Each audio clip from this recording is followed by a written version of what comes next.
ভিডিওটি দেখার আগে সবার কাছে ছোট্ট একটা রিকোয়েস্ট করতে চাই, প্লিজ প্লিজ প্লিজ যারা ভিডিওটি দেখবেন সবাই একটা করে সাবস্ক্রাইব করে দেবেন। আপনাদের ভালোবাসা পেলে এমন ভিডিও আরো উপহার দিব। নিঃশব্দ জোছানা রাত, আশেপাশে কিচিরমিচির শব্দ করে জোনাকি পোকারা ডাকছে। চারিদিকে হিমেল হাওয়ার গতিবেগ পরিবর্তন লাগছে। পরিবেশটা মন্দ না, রাতের আধার, তার উপর আকাশের চাঁদটা যেন আকাশে বেশি আলো দিচ্ছে। চাঁদের সেই লোভনীয় আলো সামনে থাকা পুকুরে পড়ছে, আর সেই আলোতে আশেপাশে উজ্জ্বল হয়ে উঠছে। চাঁদের গায়ে কলঙ্ক রেখা সত্ত্বেও তার সন্নিগ্ধ জোছনা দিয়ে সে মানুষকে মোহিত করে। তার আলোক সম্পাদে কোনো কলঙ্ক নেই। চন্দ্র সমস্ত বিশ্বে ছড়িয়ে দেয় তার নীলমক জোছনা ধারা। বিশ্বে আলো ছড়িয়ে দেওয়াতেই তার আনন্দ। পরিবেশটা যেন মন দিয়ে অনুভব করছে, আর এক মনে একটার পর একটা সিগারেট শেষ করছে রাফি। বছরের এই একটা দিনে রাফি শহরের বাইরের মনোমুগ্ধকর জায়গায় আসে। রফির মনে অনেক দুঃখ, কিন্তু সে সেটা প্রকাশ করতে পারে না। কার কাছে প্রকাশ করবে? কাছের কেউ তো রাফির নেই, সবাই অনেক দূরের পথযাত্রী। রাফি বছরের এই দিনে এখানে এসে নিজের সব কষ্টের অনুভূতি ত্যাগ করে। অতীতের সেই ঘটনাগুলা যেন এখনো তার সামনে ভাসছে। রাফি আরেকটা সিগারেট জ্বালায়, দুইটা টান দেয়, আর বিষাক্ত ধোঁয়াগুলো মুক্ত বাতাসের সাথে মিশিয়ে দেয়। ঠোঁটের কোণে আবারও সিগারেটটা লাগায়, তখনই পকেটে থাকা আইফোনটা বেজে ওঠে। ছোট্ট স্ক্রিনে বড় করে টনি নামটা লেখা। রকি নামটা দেখেই বিরক্ত বোধ করে মোবাইলটা কানে লাগায়। ওই পাশ থেকে নরম গলায় টনি বলতে থাকে, ভাইয়া অনেক তো রাত হলো, চলে আসেন, নয়তো আপনার কোনো সমস্যা হয়ে যাবে। আপনার কিছু হলে কিন্তু আমি নিজে মাফ করতে পারবো না। টনি, এখন বাজে মাত্র 12টা। এই সময়টা আমার জন্য সন্ধ্যা মনে হচ্ছে। আর এই রফিকে কেউ কিছু বলবে এমন দুঃসাহস কারো নেই। আমি আমারটা ভালো বুঝি, আমার ব্যাপারে তোর চিন্তা করতে হবে না। ওই পাশ থেকে টনির একটা দীর্ঘশ্বাস ফেলার শব্দ, আর সে বলে, ভাইয়া আমি জানি, কিন্তু তবু আপনি সাবধানে থাকবেন। টনির কথা শুনে রাফির একটুও ভালো লাগছে না। ফোনটা কেটে দিয়ে রাফি আবারও সিগারেট টানতে থাকে। এখন এই মনোমুগ্ধকর রোমান্টিক পরিবেশে একটা নারী নামক সঙ্গী হলে ভালো হতো। নিজে নিজে কথাটা ভেবে রাফি হেসে ফেলে। কোনো রূপসী জেনে শুনে একটা অবাগা ছেলের সাথে জড়াবে, যার নেই কোনো মা বাবার পরিচয়। তবে একটা নামে দেশের সবাই রাফিকে চেনে, তা হলো রাফু ভাই। কিন্তু আজ পর্যন্ত সেই অন্ধকার জগতে রাফু ভাইকে কেউ দেখেনি। প্রতিটা শহরে শহরে রাফু ভাইয়ের নামে চাঁদা ওঠে। মানুষ তার নাম শুনলে ভয় পেয়ে যায়। মেয়েরা রাফু ভাইয়ের নাম বললে শিশুরা ভয়ে ঘুমিয়ে পড়ে। রাফি ছোটবেলাটা শুধু রয়েছে অন্ধকার ঘরে চাপা কান্নার মতো। রাফির হাতে থাকা সিগারেটটা প্রায় শেষের দিকে, আর একটা টান দিয়ে মাটিতে ফেলে দেয়। সে বসা থেকে উঠে দাঁড়ায়। রাত যত বাড়ছে চাঁদের আলো যেন ততই বেড়ে চলেছে। রাফি সেখান থেকে তার R15V3 এর কাছে এসে বাইকটা স্টার্ট দেয়। জায়গাটা জঙ্গলের পাশে। রাফির বাইকটা জঙ্গলের মাঝ দিয়ে যাচ্ছে। হঠাৎ পেছনে একটা ডাল ভাঙার শব্দ শুনে বাইকটা হালকা স্লো করে। আর কোনো শব্দ না পেয়ে রাফি তাই বাইকটা জোরে টান দেয়। কিছুক্ষণ পর মেয়েলি কণ্ঠে জোরে চিৎকার শুনে রাফি বাইকটা থামায়। আবারও একটা চিৎকারের আওয়াজ। রাফির বুকের ভেতরে সাহস নিয়ে এগিয়ে যায় আওয়াজটা অনুসরণ করে। কিছু দূর যাওয়ার পর ঝোপের আড়াল থেকে কিছু লোকের কথোপকথন শুনতে পায় রাফি। পেছন থেকে পিস্তলটা বের করে হাতে নিয়ে সামনে এগিয়ে যায়। একটা কথা শুনে রাফি দাঁড়িয়ে যায়, আর লোকগুলোর কথা শুনতে থাকে। ভাই মেয়েটা তো অনেক বেশি। ঘুমের ঔষধ খেলে মানুষ যেমন ঘুমিয়ে পড়ে, ঠিক তেমন ভাবে ঘুমের ওষুধ একে একটা ঔষধ দিয়ে দে। ভাই এখানে ঘুমের ওষুধ পাবো কোথায়? আরে বোকা, ঘুমের ঔষধ মানে পিস্তলের বুলেট। আগে আমার কাজ শেষ করি, তারপরে একটা বুলেট খরচ করে মেয়েটাকে ফেলে চলে যাব। রাফির কথা শুনে নুসরাত নামের মেয়েটা ভয় পেয়ে যায়। সকালের দিকে বন্ধুদের সাথে ঘুরতে এসে নুসরাত রাস্তায় হারিয়ে ফেলে, আর এই ছেলেগুলো তাকে কিডন্যাপ করে এখানে নিয়ে আসে। এতক্ষণ নুসরাত জ্ঞানহীন অবস্থায় ছিল। কিছুক্ষণ আগে যখন তার জ্ঞান ফিরে, তখন সে নিজেকে এমন খারাপ অবস্থায় দেখে জোরে চিৎকার দিয়ে ওঠে। নুসরাত ঢাকার সবচেয়ে ধনী বিজনেসম্যানের একমাত্র মেয়ে। নুসরাতের বাবা তাকে অনেক ভালোবাসে, তাই তিনি নুসরাতের সকল প্রকার আবদার পূরণ করার চেষ্টা করে। আজ বন্ধুদের সাথে ঘুরতে যাওয়ার জন্য বায়না করেছে, তাই তার বাবা নুসরাতকে অনুমতি দিয়ে দেয়। ঘুরতে এসে এমন বিপদে পড়বে বুঝতে পারেনি নুসরাত। এমন আধার নামে আবারও অবিচ্ছিন্ন ভয়ঙ্কর জঙ্গলের মধ্যে চারটা ছেলে নুসরাতের দিকে লোভনীয় দৃষ্টিতে তাকিয়ে আছে। হয়তো আজই তার এই পৃথিবীর শেষ দিন। এটা ভাবতেই নুসরাতের অজস্র ভয় মনের ভিতর ভর করে। নুসরাত সব আশা ছেড়ে দিয়ে নিজেকে বিলিয়ে দিতে প্রস্তুত হয়ে আছে। সে জানে এহির গহীন অন্ধকারে তাকে রক্ষা বা বাঁচানোর মতো কেউ নেই। হঠাৎ একটা ছেলে এসে নুসরাতের শরীরে হাত দেয়। নুসরাত কেঁপে ওঠে। জীবনে এই প্রথম কোনো ছেলে থেকে খারাপভাবে হাত দেওয়ার চেষ্টা করছে তার শরীরে। হয়তো ছেলেগুলোকে আটকানোর কোনো মানেই হয় না। নুসরাত জানে বাধা দিলেও কোনো কাজ হবে না, তাই সে আর কোনো জোরাজুরি করে না। আর একটা ছেলে নুসরাতের শরীরে স্পর্শ করতে যাবে, কখনই পেছন থেকে কেউ মোটা একটা শক্ত গাছের ডাল নিয়ে ছেলেটার মাথায় মারে। ছেলেটার মাথা থেকে রক্ত বের হতে থাকে। সে তার হাত দিয়ে রক্ত বন্ধ করার চেষ্টা করে। হঠাৎ এরকম একটা আগন্তুকের আগমন বুঝতে পারছে না কেউ। তাদের যেন বিশ্বাস হচ্ছে না এত গভীর রাতে অন্ধকার এই জঙ্গলে কেউ নুসরাতকে বাঁচাতে আসবে। নুসরাত আগন্তুকটার দিকে ভালো করে লক্ষ্য করে দেখে হাতে শক্ত একটা গাছের ডাল, পরনে তার ছেঁড়া জিন্স, ব্ল্যাক কালারের জ্যাকেট, মুখে জোকারের মাস্ক পরা, যার কারণে মুখটা স্পষ্ট বোঝা যাচ্ছে না। নুসরাত আগন্তুকটাকে দেখে বাঁচার একটু আশা করে, যদি ভাগ্যটা হাত হতে দেয়। এবার রাফি বলতে থাকে, এই কে তুই? এত রাতে এমন অন্ধকার জঙ্গলে কি করছিস তুই? একই প্রশ্ন তো আমারও। তোরা 4টা ছেলে আর একটা মেয়ে এত রাতে এখানে কি করিস? আমরা যাই করি না কেন, এটা জিজ্ঞেস করার তুই কে? যদি জান নিয়ে বাসায় যেতে চাস, এখান থেকে চলে যা। আমি বাসা থেকে বের হওয়ার আগে মাথায় কাফনের কাপড় মাথায় পরে বের হই। মৃত্যু ব্যাপারই না। জীবনে আত্মপ্রকাশ এবং অস্তিত্বের বিকাশ তার চঞ্চল গতির মধ্যে বহমান। মানব জীবন সংগ্রাম মুখর। জীবনের বাঁকে বাঁকে রয়েছে মরণ গলি। এই জীবন থেকে পালানো মানে জীবনের ব্যর্থতা ডেকে আনা। জন্ম মৃত্যু দেহে মিলে জীবনের খেলা। নৈরাশ্যের গাঢ় তমসাকে জয় করে আলোকিত আনন্দ ক্ষেত্র রচনায় জীবনের ধর্ম। তুই তোর মরার সেকেন্ড গুনতে শুরু কর। এই তোরা যা, ছেলেটাকে শেষ করে দিয়ে আয়। শূন্য হাতে দুইটা ছেলে আগন্তুকটার দিকে এগিয়ে আসে। আগন্তুক মুচকি হেসে পেছন থেকে M500টা বের করে পর পর দুইটা গুলি চালায়। বুলেট দুইটা যেয়ে ছেলেটার কপালে লাগে। নিস্তব্ধ হয়ে মাটিতে লুটিয়ে পড়ে। ছেলে দুইটা কপাল থেকে গড়গড়িয়ে রক্ত পড়তে থাকে। আগন্তুকটা হালকা নিচু হয়ে বসে পিস্তলটা কিছু অংশ রক্ত লাগিয়ে নাক দিয়ে শুকতে থাকে। রক্তটা যেন তার অনেক প্রিয়। আগন্তুকের এমন ডেভিল মার্কার রূপ দেখে ভয় পেয়ে যায় রাফি। রাকিবের প্যান্টের পকেট থেকে একটা ছুরি বের করে হাতে নেয়। নুসরাত পাশেই দাঁড়ানো ছিল, যার কারণে রাকিব বাম হাতটা দিয়ে তার কাছে টেনে গলায় ছুরিটা ধরে।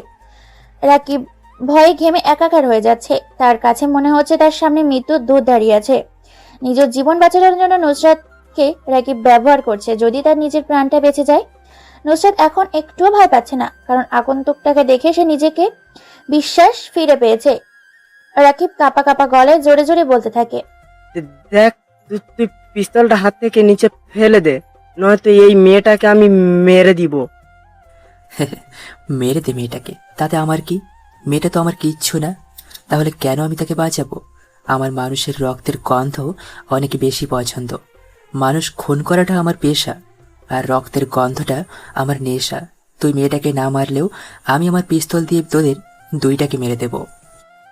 রাকিব জোরে চিৎকার দিয়ে বলে, এই তুই কি পাগল হয়ে গেছিস? তোর সামনে একটা মেয়ে বিপদের মুখে দাঁড়িয়ে আছে, আর তুই তাকে বাঁচাবি না? কেমন মানুষ তুই?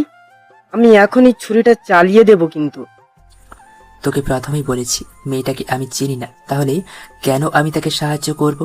তুই ছুরিটা চালিয়ে দে। রাকিব ছুরিটা নুসরাতের যত কাছে নিয়ে যাচ্ছে তত তার ঘামের পরিমাণ বেড়ে যাচ্ছে। হিমেল বাতাসে পরিবেশটা ঠান্ডা হয়ে আছে, কিন্তু রাকিবকে যেন কেউ অন্ধকার রুমে আটকিয়ে দিয়ে চলে গেছে। তাকে দেখে এটাই মনে হচ্ছে ছুরির ধারালো অংশটা নুসরাতের গলায় স্পর্শ করেছে।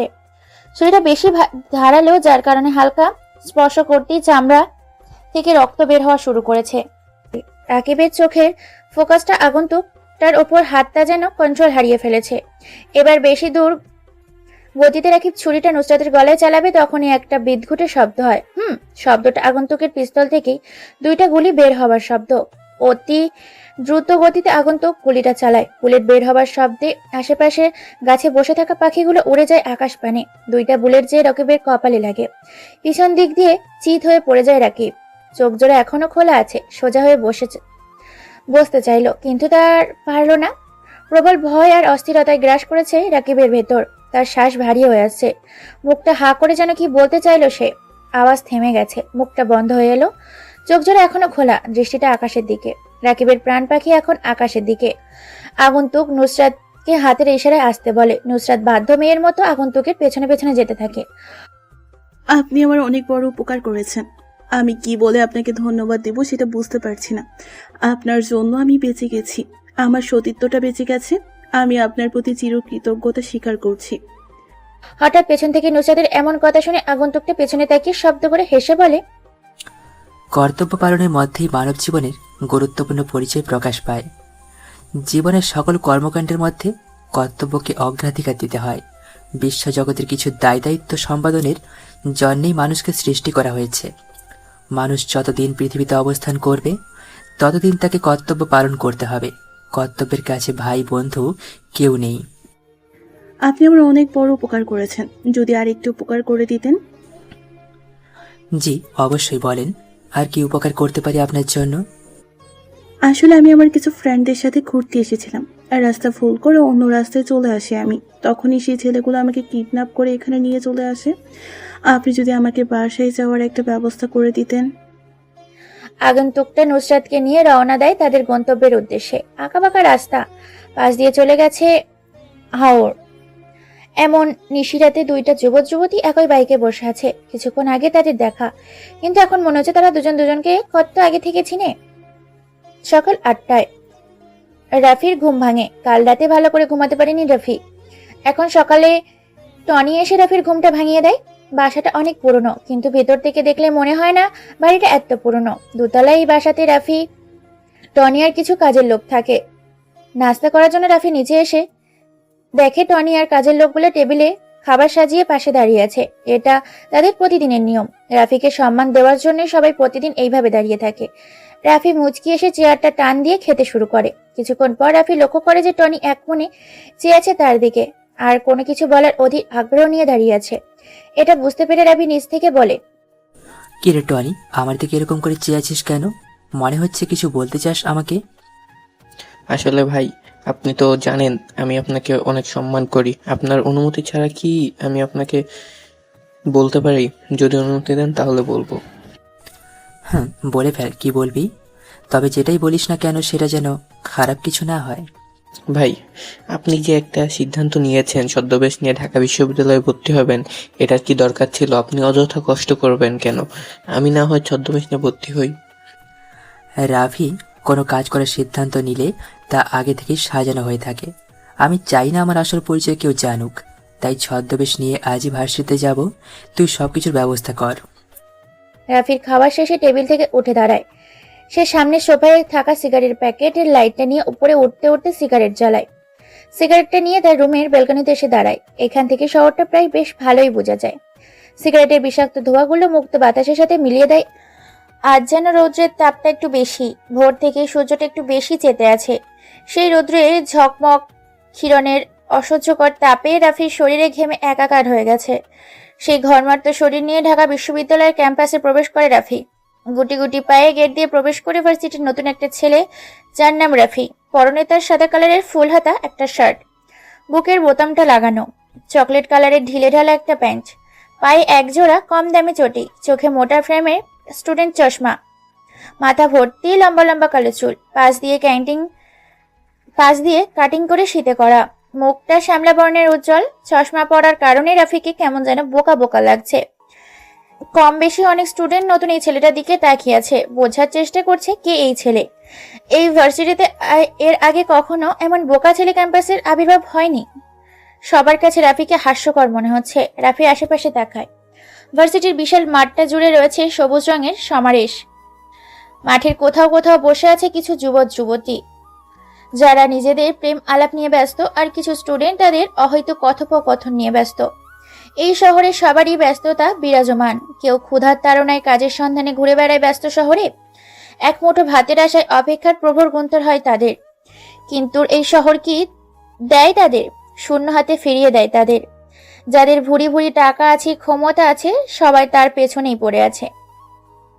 রাফি আরেকটু সামনে এগিয়ে যায়। কিছু ছেলে বাইকের ওপর আরাম করে বসে বসে সিগারেট খাচ্ছে, আর সামনে দিয়ে যেই মেয়েগুলো যাচ্ছে সবার মুখের ওপর ভেতর থেকে ছাড়া সেই বিষাক্ত ধোঁয়াগুলো নিক্ষেপ করছে।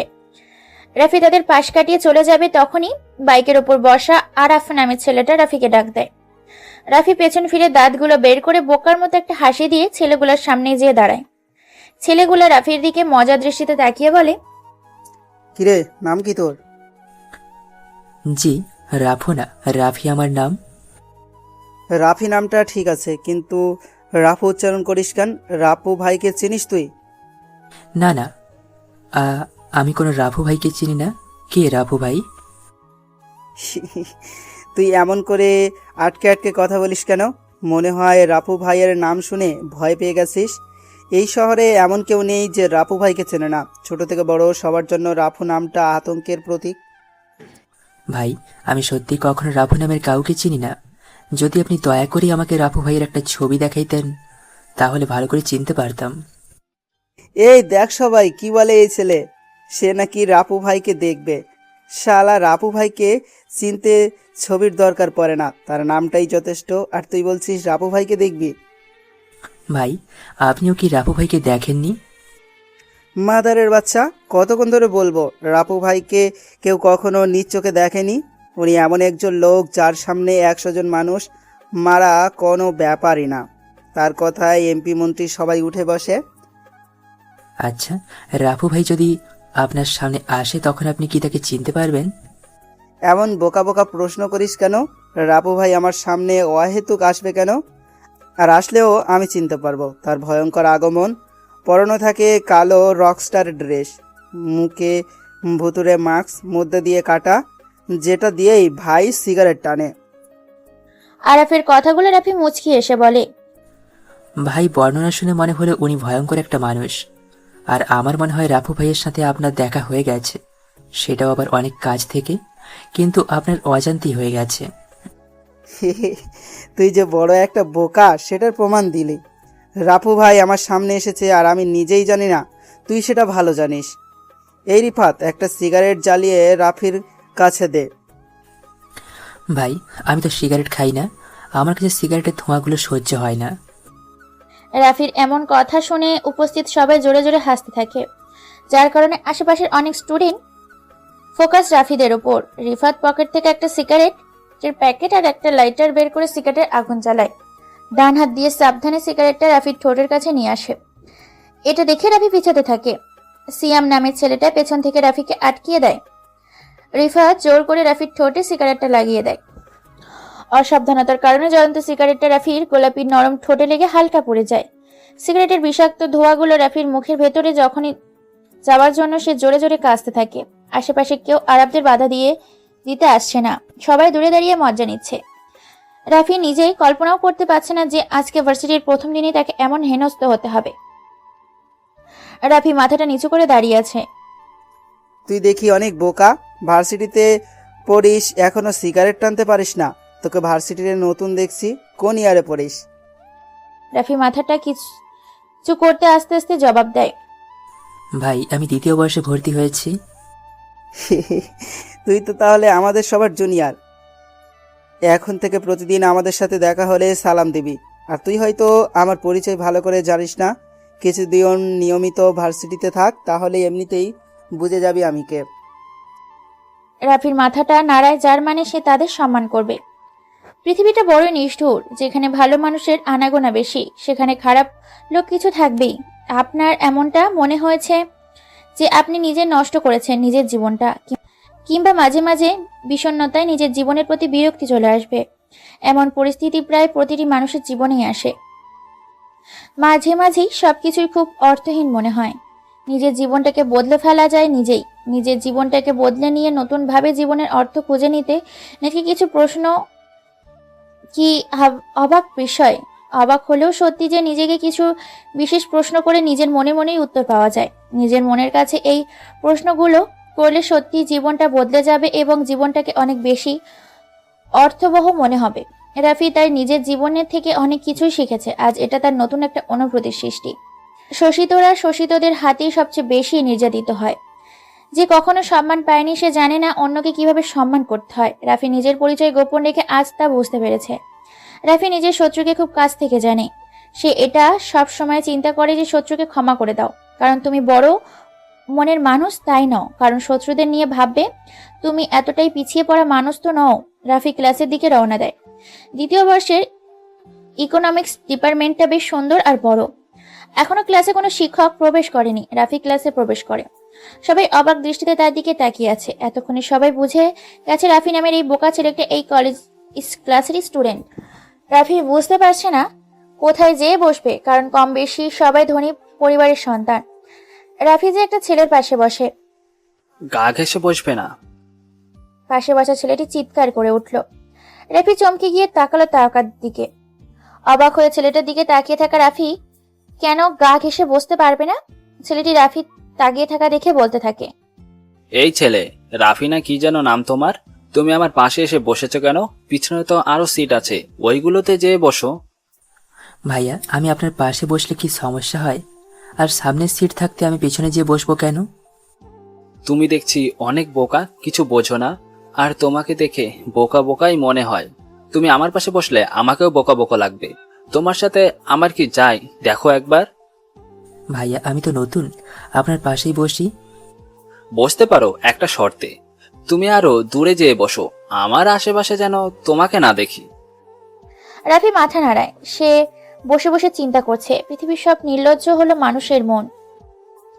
কিছু কিছু মুহূর্তে মানুষ খুব একা হয়ে যায়, যার মনের অবস্থা বোঝার ক্ষমতা কারোর থাকে না।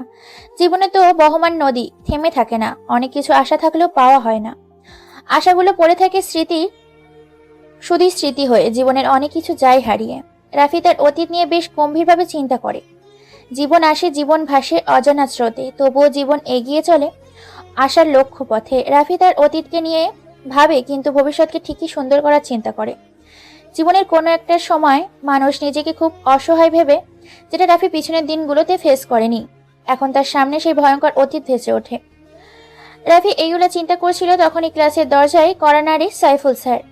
খুবই সাহিত্যিক প্রেমিক তিনি। পড়াই কম, কিন্তু সাহিত্যিক গল্প বলেন বেশি। স্যারের পরনে একটা ফুল হাতার সাদা কালারের শার্ট, কালো প্যান্ট, চোখে পাওয়ারের চশমা, ক্লিন শেভ করা মুখ, কিন্তু নাকের নিচে বড় বড় হেঁচ কাটা গোফের জন্য তাকে বেশ মানিয়েছে। সাইফুল স্যার চেয়ার টেনে বসে পড়ে।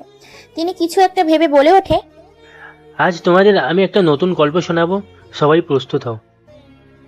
সকল স্টুডেন্ট নিজেকে গুছিয়ে স্যারের দিকে মন দেয়। রাফিও তাদের মতো একজন।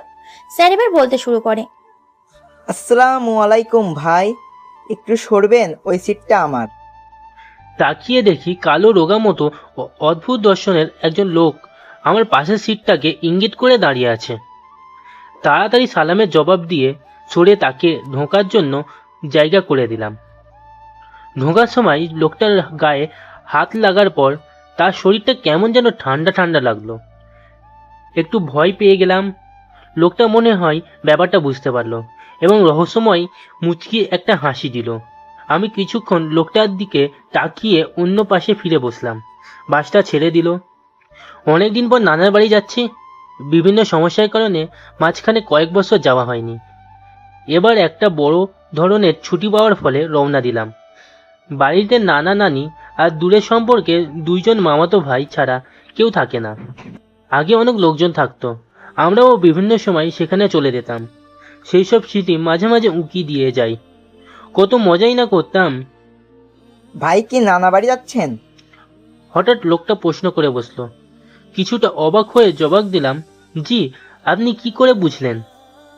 না, আপনাকে ওই বাড়িতে দু একবার দেখেছি বলে মনে হচ্ছে। আপনার নানার নাম করিমউদ্দিন ভূঁইয়া না? জি। আপনি আমার নানাকে চেনেন? আগে প্রায় সময় ওই বাড়িতে যেতাম, এখন আর যাওয়া হয় না। মনে মনে ভাবলাম, বাড়িতে তখন অনেক লোকই আসতো, সবাইকে তো আর চেনা সম্ভব না। ওদের মাঝখানে কেউ একজন হবে আর কি। এমন সময় বিভিন্ন দিক থেকে হর্নের শব্দ কানে আসতে শুরু করলো। তাকিয়ে দেখি সামনে বিশাল জ্যাম লেগে গিয়েছে। আজকে মনে হয় বাড়ি যেতে অনেক রাত হয়ে যাবে। আপনার নাম কি? আমার নাম সগির। আপনার নানাদের পাশের গ্রামে থাকতাম। থাকতাম মানে? এখন আর থাকেন না? না। বলে লোকটা একটা দীর্ঘশ্বাস ফেলল। তারপর হুট করে একটা কথা জিজ্ঞাসা করে বসলো। আপনি কি জিন ভূত বিশ্বাস করেন? হঠাৎ এই ধরনের প্রশ্ন করায় একটু অবাক হলাম। না, কিন্তু হঠাৎ এইগুলো জিজ্ঞাসা করছেন কেন? ওহ, আপনি মনে হয় আপনার নানা বাড়ির সামনের বাসঝাড়টার কথা শোনেন নাই? না, ওই বাচ্চাটার আবার কি হইল? কিছুটা অবাক হলাম। আছে, ওইটা সম্পর্কে বিরাট এক কাহিনী আছে। ওই কাহিনী শুনলে জিনভূত বিশ্বাস করা শুরু করবেন। মনে মনে ভাবলাম প্রত্যেক গ্রামেই এ ধরনের কিছু কাহিনী প্রচলিত থাকে, এগুলো বিশ্বাস করার কোনো মানে হয় না। আপনার যদি সমস্যা না থাকে তাহলে বলতে পারেন। আচ্ছা বলি তাহলে। এই কাহিনীটা ঘটছিল আমার নিজের জীবনে। এরপর লোকটা তার কাহিনী বলা শুরু করলো। আমাদের গ্রামে এক বাড়িতে 16 বছর বয়সী একজন যুবতী মেয়ে থাকতো। বাড়িতে তার সাথে তার বাবা মা আর ছোট একটা ভাই থাকতো। মেয়েটি দেখতে বেশ সুন্দরী ছিল, যার ফলে প্রায় সময় গ্রামে বখাটে ছেলেরা তাকে বিরক্ত করত। একবার অন্য গ্রাম থেকে আসা এক ছেলে তাকে প্রেমের প্রস্তাব করে, কিন্তু মেয়েটা তার প্রস্তাব ফিরিয়ে দেয়, যার ফলে ছেলেটা তাকে স্কুলে যাওয়ার পথে এবং বিভিন্ন সময় দেখা হলেই বিরক্ত করত। একবার ওই ছেলেটা দলবল নিয়ে গ্রামে এসে মেয়েটাকে রাস্তা থেকে ধরে ওই বাঁশঝাড়ে নিয়ে যায়। সেখানে তারা মেয়েটাকে ধর্ষণ করে। তারপর তারা মেয়েটাকে মেরে ফেলে এবং সেখানেই ফেলে রেখে চলে যায়। পরদিন ওই জায়গা থেকে মেয়েটার লাশ উদ্ধার করা হয় এবং ইমাম সাহেব ফতোয়া অনুযায়ী জানাজা ছাড়াই কবর দেওয়া হয়। এর আগে পুলিশের লোকজন এসে দেখে যায়, কিন্তু তারা কিছুই করতে পারে না। এই ঘটনার পর মেয়েটির পরিবার ওদের ঘরবাড়ি ফেলে অন্য কোথাও চলে যায়। তখন থেকেই গ্রামের লোকজন বলাবলি করতে থাকে ওই বাঁশঝাড়ে নাকি প্রায় সময় একটা মেয়েকে একা বসে কাঁদতে দেখা যায় এবং যুবক ছেলে দেখলেই ধরে নিয়ে যায়। তাই লোকজন রাতের বেলা ওই রাস্তাটা খুব একটা বেশি দরকার না হলে ব্যবহার করতো না। আমার বয়স তখন খুব একটা বেশি ছিল না, তাই সবাই আমাকে ওই জায়গা দিয়ে চলতে নিষেধ করত, কিন্তু আমি এসব বিষয়কে খুব একটা পাত্তা দিতাম না। এগুলোকে গুজব বলেই মনে করতাম। তারপরও ওই জায়গা দিয়ে খুব একটা যেতাম না। কথাগুলো বলতে থামে। সাইফুল স্যার ওনাকে দেখে মনে হচ্ছে বেশি হাঁপিয়ে উঠেছেন।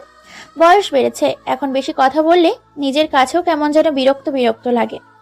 সবার দিকে চেয়ে দেখে সব স্টুডেন্ট ওনার আগ্রহ দৃষ্টিতে তাকিয়ে আছে। স্যার মুচকি এসে বলে, গল্পটা এখনো শেষ হয়নি। আজ আমি হাঁপিয়ে উঠেছি, কালকে পরেরটুকু বলবো। কথাটা বলেই তিনি আর থামলো না, বেরিয়ে যান নিজের গন্তব্যে। সকাল থেকেই ছিল সূর্যের প্রচন্ড তেজ। দুপুরবেলা মাটিতে পা ফেলা যাচ্ছিল না।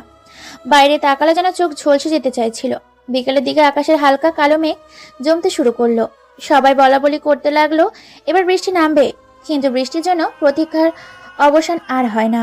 আবার আকাশ থেকে সরেও যায় না মেঘ। কি হবে? বৃষ্টি কি হবে? আজ রাত বাজে 10টা। বাইরে ঝিরিঝিরি করে বৃষ্টি পড়ছে।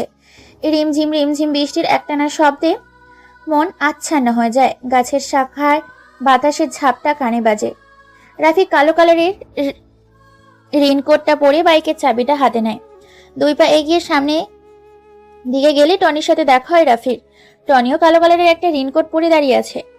দেখে মনে হচ্ছে কারো অপেক্ষাই করছিল দাঁড়িয়ে। রাফি ছোট্ট ছোট্ট চোখ করে টনির দিকে তাকিয়ে বলে, টনি, এখানে রেনকোট পরে দাঁড়িয়ে আছিস কেন? মনে হয় কারোর জন্য অপেক্ষা করছিলি। ভাই, আজকের রাতের মিশনের জন্য রেডি হয়ে আপনার জন্য অপেক্ষা করছি। চলেন ভাই। আজকে আমি একাই মিশনে বের হব, কাউকে আশা লাগবে না। রেনকোটটা খুলে রেস্ট কর। ভাই, আমি অন্তত পক্ষে আপনার সাথেই যাই। আপনারা যদি কিছু হয়ে যায় তাহলে? রাফি তার বাম হাতটা হালকা উঁচু করে বলে, টনি, আমি বেশি কথা পছন্দ করি না।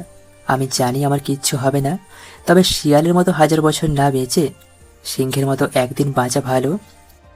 রাফি কথাটা বলে সামনের দিকে এগিয়ে যায়, টনিকে কোনো প্রকার কথা বলার সুযোগ না দিয়ে। ব্ল্যাক কালারের বাইকে যে বসে রাফি। গন্তব্য এখন শহরের কিছু বিশৃঙ্খলা সৃষ্টিকারী লোকদের উদ্দেশ্য।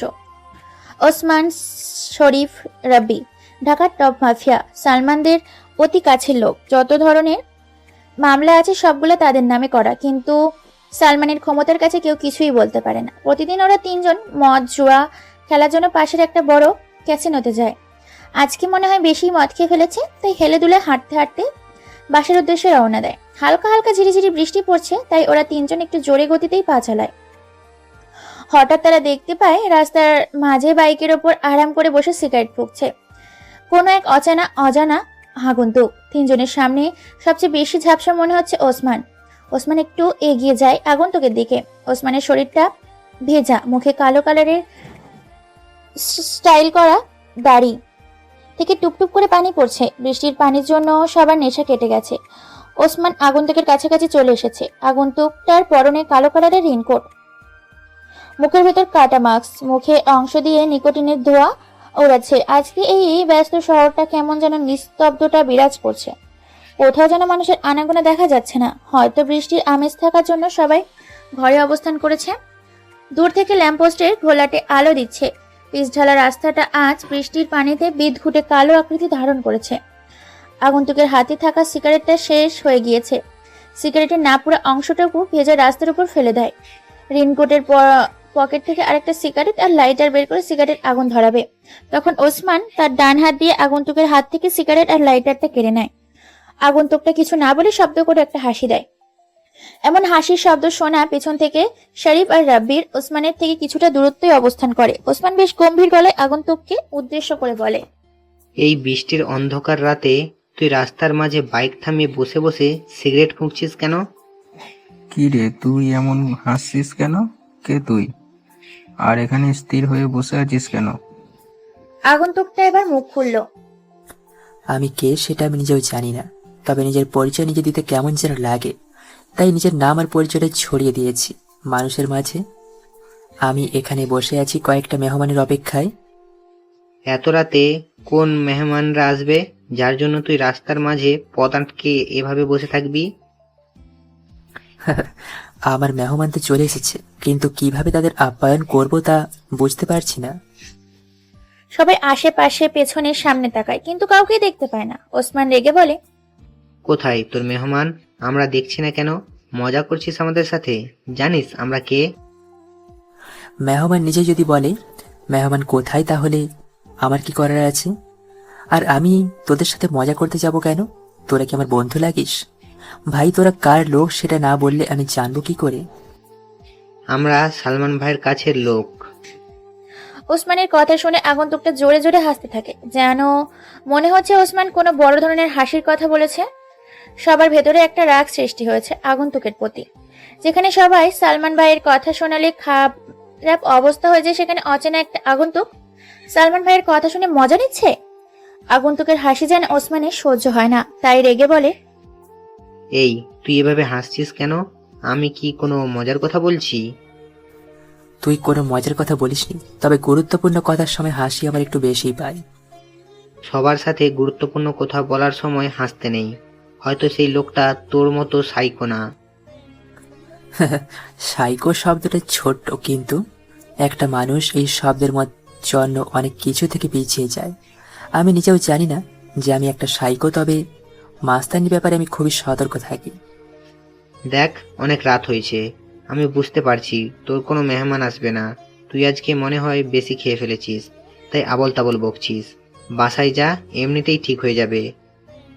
বস, আমি মদ খেলেও নেশা আমায় ধরতে পারে না। আমার ভেতর পুরোপুরি নেশা দিয়ে ডুবে আছে।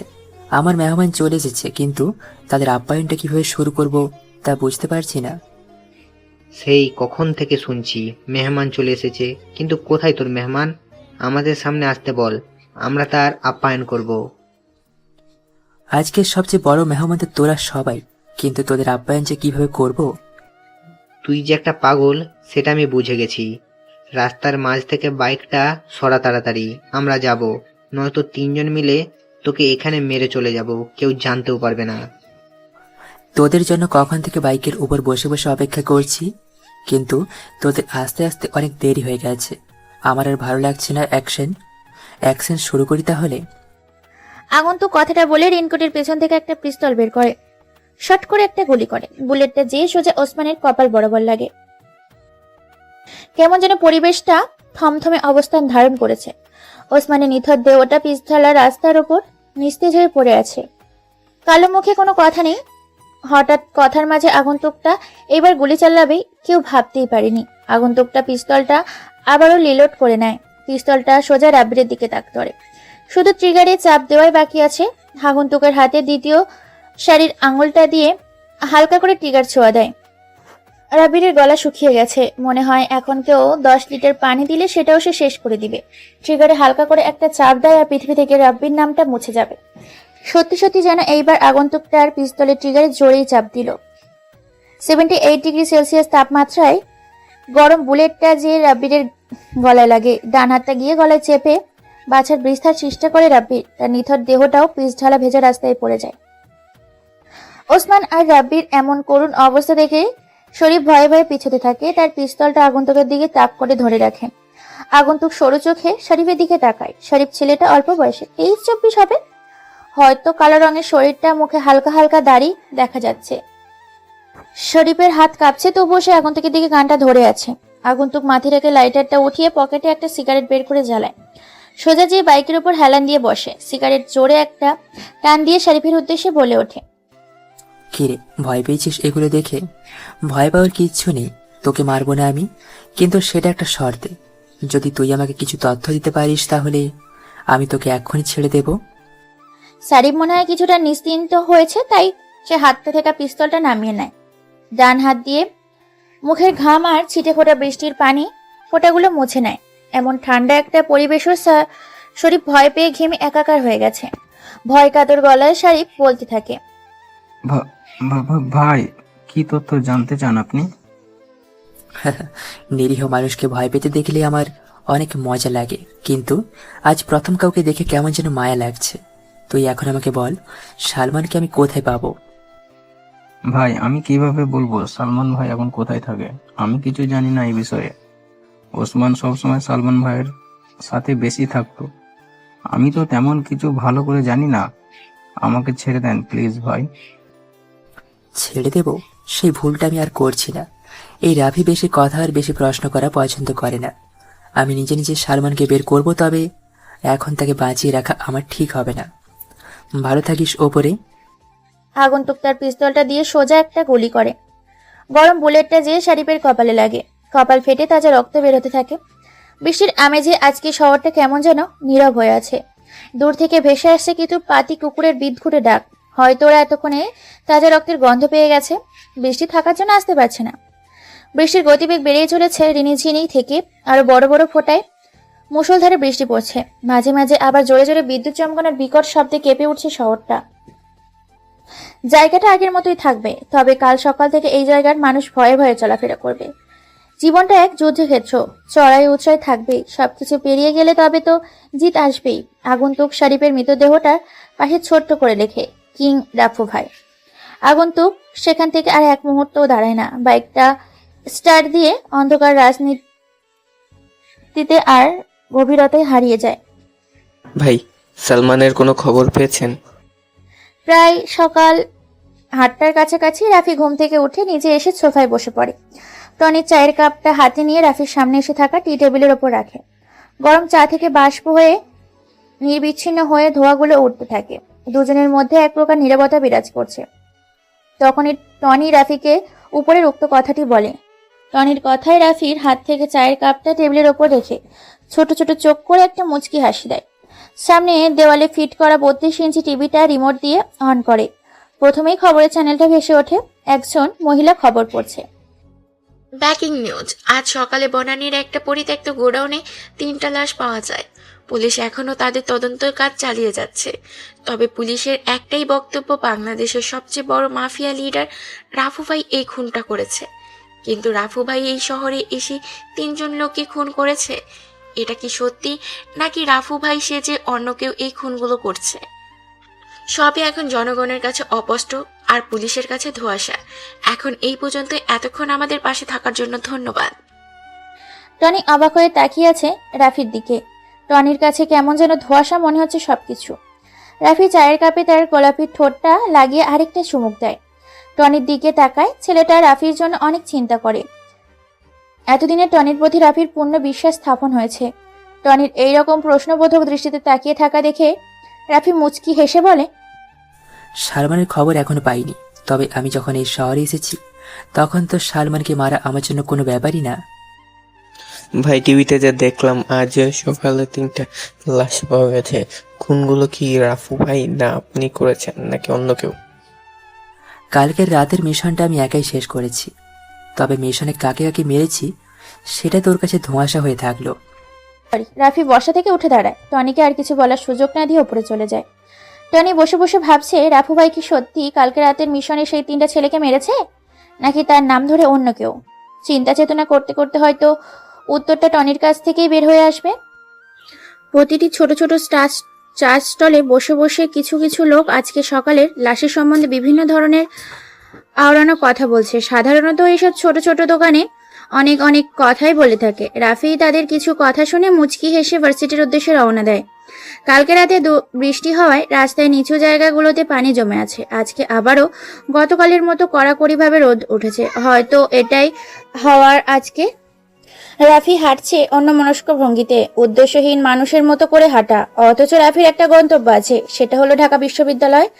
রাফি মাথাটা নিচু করে আগের মতো মাঠ পেরিয়ে ক্লাসের দিকে রওনা হয়। আজকেও সেই সাইফুল স্যারের ক্লাস। রাফি স্যারের কথাগুলো খুব মনোযোগ দিয়ে শুনে। স্যারের বলা গল্পটা রাফি কালকে অনেকক্ষণ ভাবছে, কিন্তু অনেক রহস্য রয়ে গেছে মনের গহীন অচিরে। কালকের মতো আজ রাফি মধ্যের বেঞ্চে বসার ভুল করতে চায় না। শেষের দিকে ছোট্ট একটা বেঞ্চে যে বসে সে। বেঞ্চটা জানালার পাশেই, যার কারণে বাইরে কি হচ্ছে সবকিছু স্পষ্টভাবে দেখা যাবে। রাফি জানালা দিয়ে বাইরের দিকে তাকায়। আকাশ আজকে সূর্যের তাপটা অনেক বেশি। কালকে বিকালে সেই অন্ধকার ভাবটা এখন কেটে গিয়ে নীল আর সাদা রং ধারণ করেছে। এই শহরে সবাই নিজের কাজে নিজে ব্যস্ত। কেউ নিজের পরিবার চালাতে বেরিয়েছে কাজের উদ্দেশ্যে, আর কিছু ধনী ব্যক্তি অফিসের জন্য বিশাল বিশাল গাড়িতে বসে আছে। রাফি এগুলো চিন্তা করছিল, তখনই ক্লাসে সাইফুল স্যার প্রবেশ করে। আজকে স্যারের মুখে তেমন কোনো হাসি উজ্জ্বল নেই, কেমন যেন উসখুস দেখা যাচ্ছে। মনে হয় কালকে রাতে ভালো মতো ঘুম হয়নি তার। সবাই লক্ষ্য করেছে বিষয়টা, রাফি নিজেও বুঝতে পারছে না কি এমন হলো এক রাতে যার কারণে স্যারের রাতের ঘুম হারাম হয়েছে। সাইফুল স্যার নিজের স্বাভাবিক করে ঠোঁটের কোণে একটা হাসির ঝলক রেখে সবার উদ্দেশ্য করে বলে,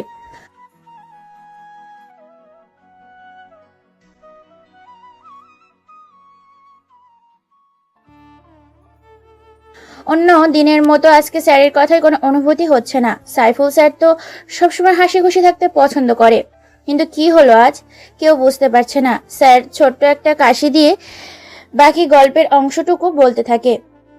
এক রাতের ঘটনা এখনো পুরোপুরি মনে আছে। সে রাতে আমি বাজার করে বাড়ি ফিরছিলাম। ফেরার সময় ভাবলাম আপনার নানার বাড়ি থেকে ঘুরে যাই। তখন ওই রাস্তাটা দিয়ে রওনা দিলাম। যদিও ভূত পেতনি খুব একটা বিশ্বাস করতাম না, তারপরেও ওই দিন একটু ভয় ভয় করছিল। আকাশে চাঁদের আলো ছিল বলে টর্চটা জ্বালানোর প্রয়োজন বোধ করলাম না। চলার পথেই একটা কুকুর দেখতে পেলাম। কুকুরটাকে দেখেই মনে মনে একটু শান্তি পেলাম। যাক, আমি ছাড়াও একটা জীবিত প্রাণী আছে। কুকুরটাও কি ভেবে আমার পিছু পিছু আসতে শুরু করলো। তখন কিছুই বুঝি নাই। ভাবছিলাম কুকুরটা আমার বাজার করা জিনিসগুলো লোভেই পিছু পিছু আসছে, আর কুকুরটার সাথে আছে বলে সাহসটাও একটু বেড়ে গিয়েছিল, তাই আর পাত্তা দেই নাই। কিছু দূর যাওয়ার পর যখন বাসঝাটটার কাছে আসলাম, তখন হঠাৎ করে কার যেন হাসির শব্দ কানে বাজলো। এবার একটু আগ্রহ বোধ করলাম, একটু ভয়ও লাগতে শুরু করলো। ওই রাস্তা দিয়েই তো আমাদের বাড়ি যেতে হবে। এই জায়গায় এত রাতে কে হাসাহাসি করতে যাবে ভাবতেই বুকটা একটু কেঁপে উঠল। পরক্ষণেই দেখি বাসঝাটটার তলায় একটা মেয়ে বসে কান্না করছে। সাথে সাথে ভয়ে পুরোপুরি জমে গেলাম। তখন খেয়াল হলো তাড়াতাড়ি এখান থেকে চলে যাওয়া উচিত, কিন্তু কিছুতেই পা নাড়াতে পারছিলাম না। মনে হচ্ছিল কেউ যেন আটকে রেখেছে। কুকুরটা তখনও আমার পাশে দাঁড়িয়ে ছিল। একটু পর লক্ষ্য করলাম মেয়েটা উঠে দাঁড়ালো এবং হাতের ইশারায় দিয়ে আমাকে ডাকতে শুরু করলো। অদ্ভুত একটা আকর্ষণ অনুভব করলাম নিজের ভেতর এবং সম্মোহিত মতো তার দিকে হাঁটতে শুরু করলাম। আমার আগমন দেখে মেয়েটা হাঁটা শুরু করলো, আমিও একইভাবে তার পিছু হাঁটতে লাগলাম। হাঁটতে হাঁটতে কতদূর পর্যন্ত গিয়েছি খেয়াল ছিল না। আসলে কোনো দিকেই খেয়াল ছিল না। মনে হচ্ছিল আমাকে সম্মোহন করে রাখা হয়েছে। এক সময় একটা পরিত্যক্ত বাড়ির সামনে এসে মেয়েটি থামলো। তারপর আমাকে বাড়ির ভেতর ঢোকার নির্দেশ দিল। আমি কিছুই বুঝে উঠতে পারছিলাম না। একটু একটু করে আগানোর চেষ্টা করলাম। এমন সময় দেখলাম একটা কুকুর কোথা থেকে যেন দৌড়ে এসে মেয়েটার উপর ঝাঁপিয়ে পড়ল। সেই কুকুরটা যেটা আমার পিছু নিয়েছিল। শুরু হয়ে গেল মেয়েটা আর কুকুরের মাঝে লড়াই। কুকুরটা মেয়েটাকে আছড়ে কামড়ে ছিঁড়ে ফেলতে চাইছে, মেয়েটাও সমান তালে কুকুরটাকে আঘাত করছে। ততক্ষণে কিছুটা চেতনা ফিরে আসতেই শুরু করলো। লড়াইটা একসময় খুব ভয়ঙ্কর হয়ে গেল।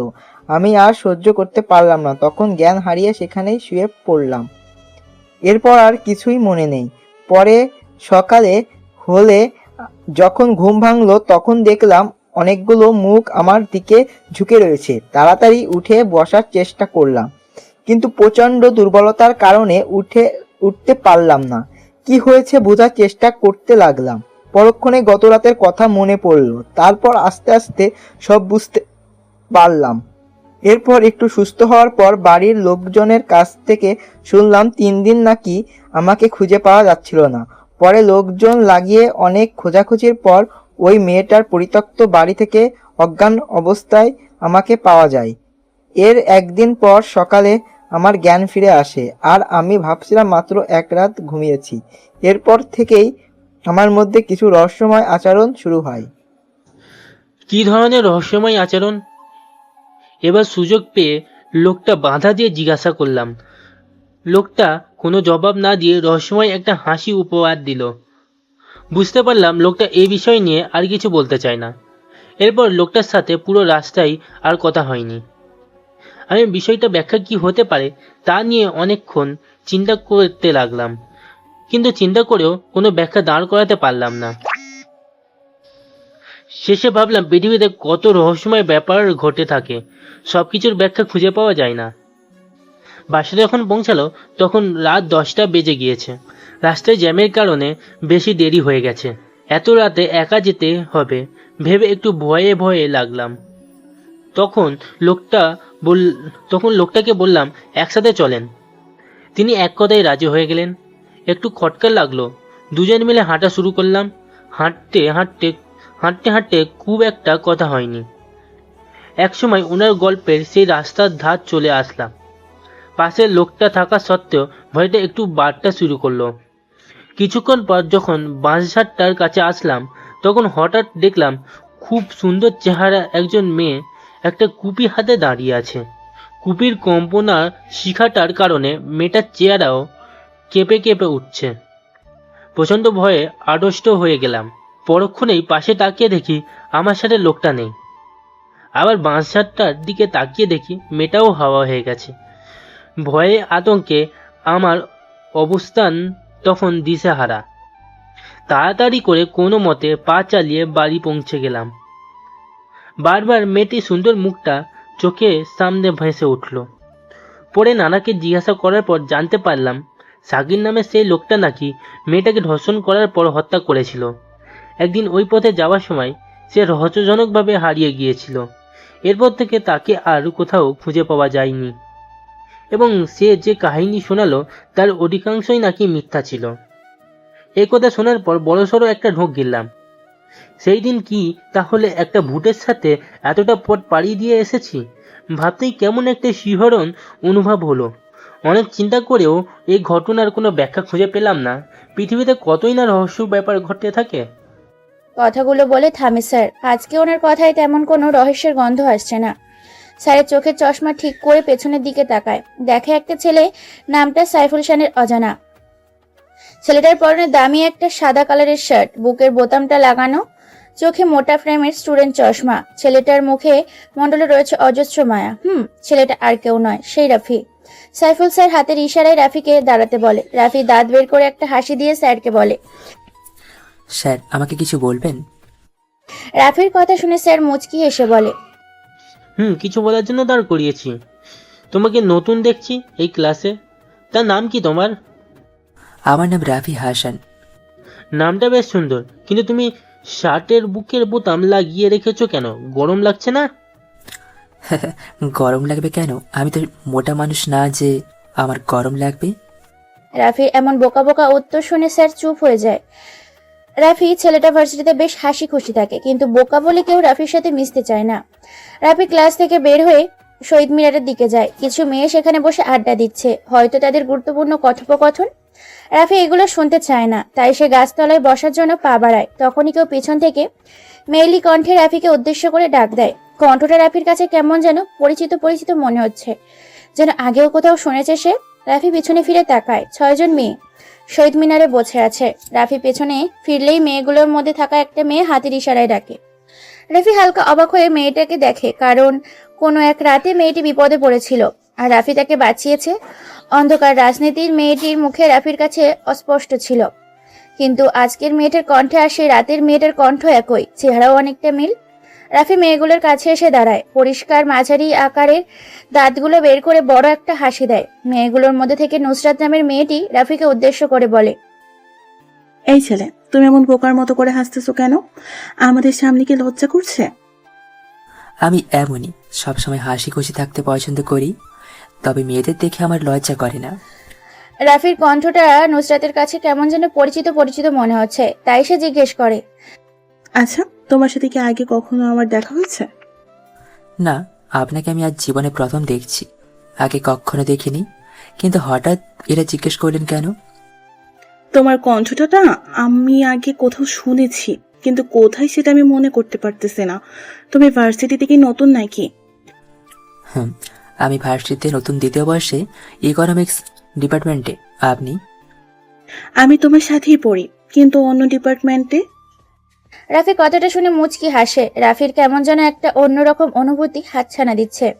মনের ভিতরে অগোছালো সুপ্ত অনুভূতিগুলো ব্যস্ত হয়ে পড়েছে। অনুভূতিগুলো সাজানোর জন্য এবার মনে হয় কোনো নারীর প্রয়োজন পড়বে, কিন্তু উদ্দেশ্যহীন এই জীবনের সাথে কে জড়াবে? কথাটা ভাবতেই রাফির মনটা খারাপ হয়ে যায়। নুসরাত খেয়াল করে হাসি খুশি থাকা ছেলেটা হঠাৎ মুখটা এমন কালো হয়ে এলো কেন, তাই সে রাফিকে জিজ্ঞেস করে, এ রাফি, তোমার মুখে হঠাৎ এমন কালো আভা এসেছে কেন? এতক্ষণ তো বেশ হাসি খুশি ছিলে, এখন মন খারাপ কেন? কোনো সমস্যা? না, কোনো সমস্যা নেই, তবে মা বাবার কথাটা অনেক মনে পড়ছে, তাই হয়তো মনটা খারাপ হয়ে গেছে। রাফি, তোমার কি মা বাবা নেই? এই পৃথিবীতে কি তুমি একা? আমি বড় একা। হ্যাঁ হ্যাঁ, আমি এই পৃথিবীতে বড় একটা অবহেলিত জনগোষ্ঠীর মধ্যে একজন। যখন জীবন তোমাকে কাঁদানোর 100 কারণ দেয়, জীবনকে দেখাও যে তোমার হাসির 1000 কারণ আছে। তুমি কখনো মন খারাপ করে থাকবে না, এটা তোমাকে মানায় না। তোমাকে শুধু হাসি উজ্জ্বল মুখী মানায়। আমি চাই নিজেকে স্বাভাবিক রাখার জন্য, কিন্তু এই শহরে কিছু চেনা বেইমানের জন্য থাকতে পারি না। সেই ভয়ঙ্কর অতীত এখনো আমাকে কুঁকড়ে কুঁকড়ে খায়। বিশ্বাসঘাতকরা ঠিক না, তবে কিছু মানুষের সাথে বেইমানি করে পারা যায় না। রাফি, অতীতকে ভুলে গিয়ে বর্তমান আর ভবিষ্যতের চিন্তা করো, এটা তোমার জন্য খুব ভালো হবে। নুসরাতের কথাগুলো রাফির মনটাকে আবারও উৎফুল্ল করে দেয়।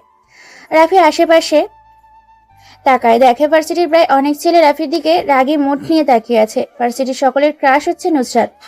অনেক ছেলে নুসরাতকে প্রপোজ করেছে, কিন্তু সে কাউকেই পাত্তা দেয় না। ছেলেদের সাথে সে বেশি কথা বলে না, কিন্তু আজ হঠাৎ নতুন একটা বোকা ছেলের সাথে এমনভাবে হেসে হেসে কথা বলছে, কেউ এটা মানতে পারছে না। রাফি এটা বুঝতে পারে। শহীদ মিনারের চক্কর থেকে গেটের দিকে পা বাড়ায়।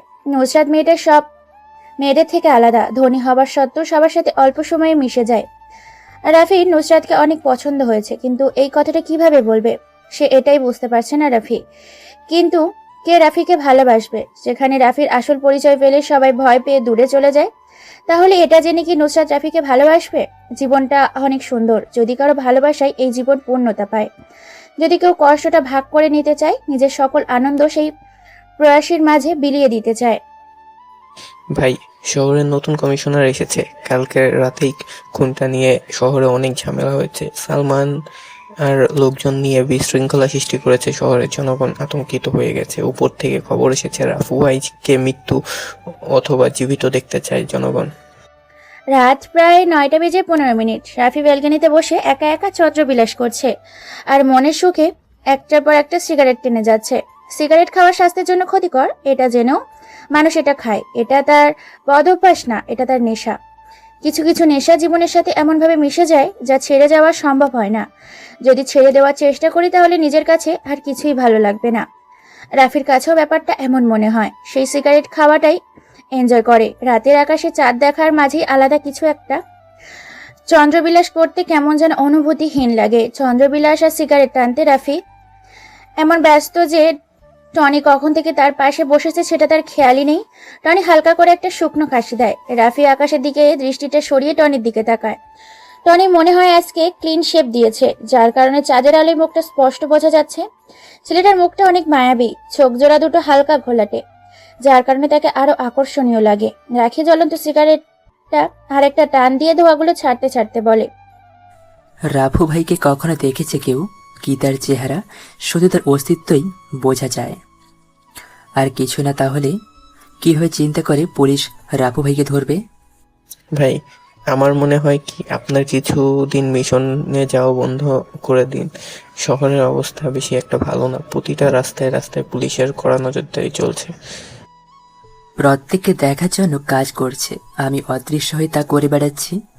রাফু ভাই না চাইলে তাকে দেখার ক্ষমতা কারো নেই। আমি আল্লাহ ছাড়া কাউকে ভয় পাই না, তবে মনের ভিতর একটা সংকোচ থেকে যায়। আমার কাছের লোকগুলো যেন আমার সাথে বেইমানিটা না করে।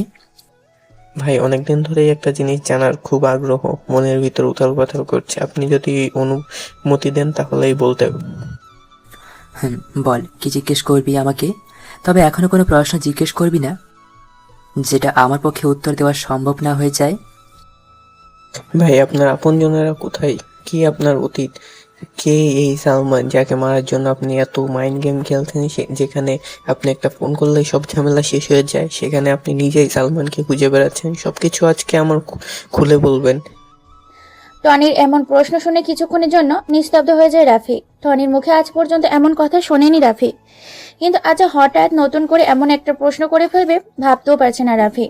সেই কালো অতীতের কথা মনে হলে রাফি নিজেকে এই পৃথিবীর অনেক একা মনে হয়। আজকে সেই ভয়ঙ্কর অতীত সম্পর্কে কাউকে প্রথমবারের মতো বলতে যাচ্ছে রাফি। কি হলো ভাই, বলবেন না আমাকে সেই অতীতের কথা? আমি জানতে চাই, কি বল।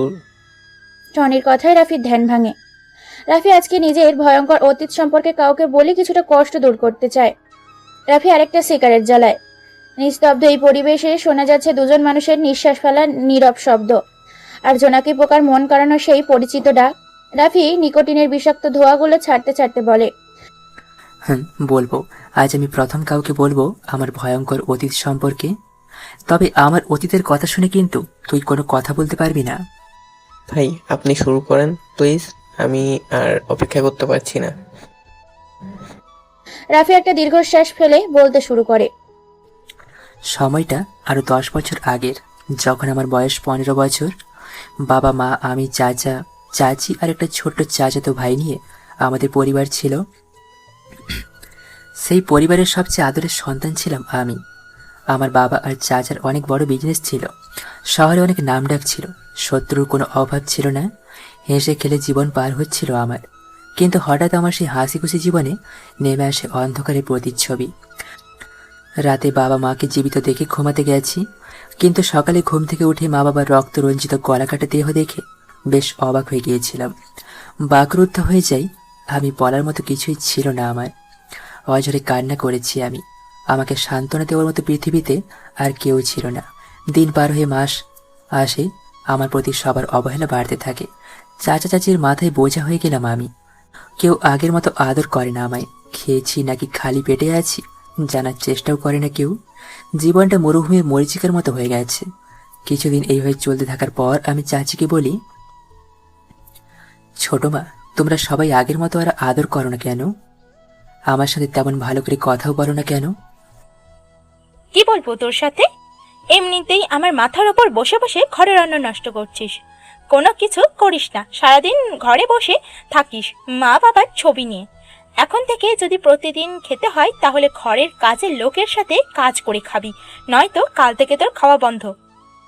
ছোট মা, ঘরের কাজ করার জন্য তো অনেক কাজের লোক আছে, তাহলে আমাকে আবার কাজ করে খেতে হবে কেন? ঘরের কাজের লোকের বেতন কি তুই দিবি? কালকে থেকে বাড়িতে কাজের লোক কমানো হবে, 2 জনের কাজ তুই একা করবি, এটাই আমার শেষ কথা। ছোট মায়ের কথা শুনে কি বলবো বুঝতে পারছি না।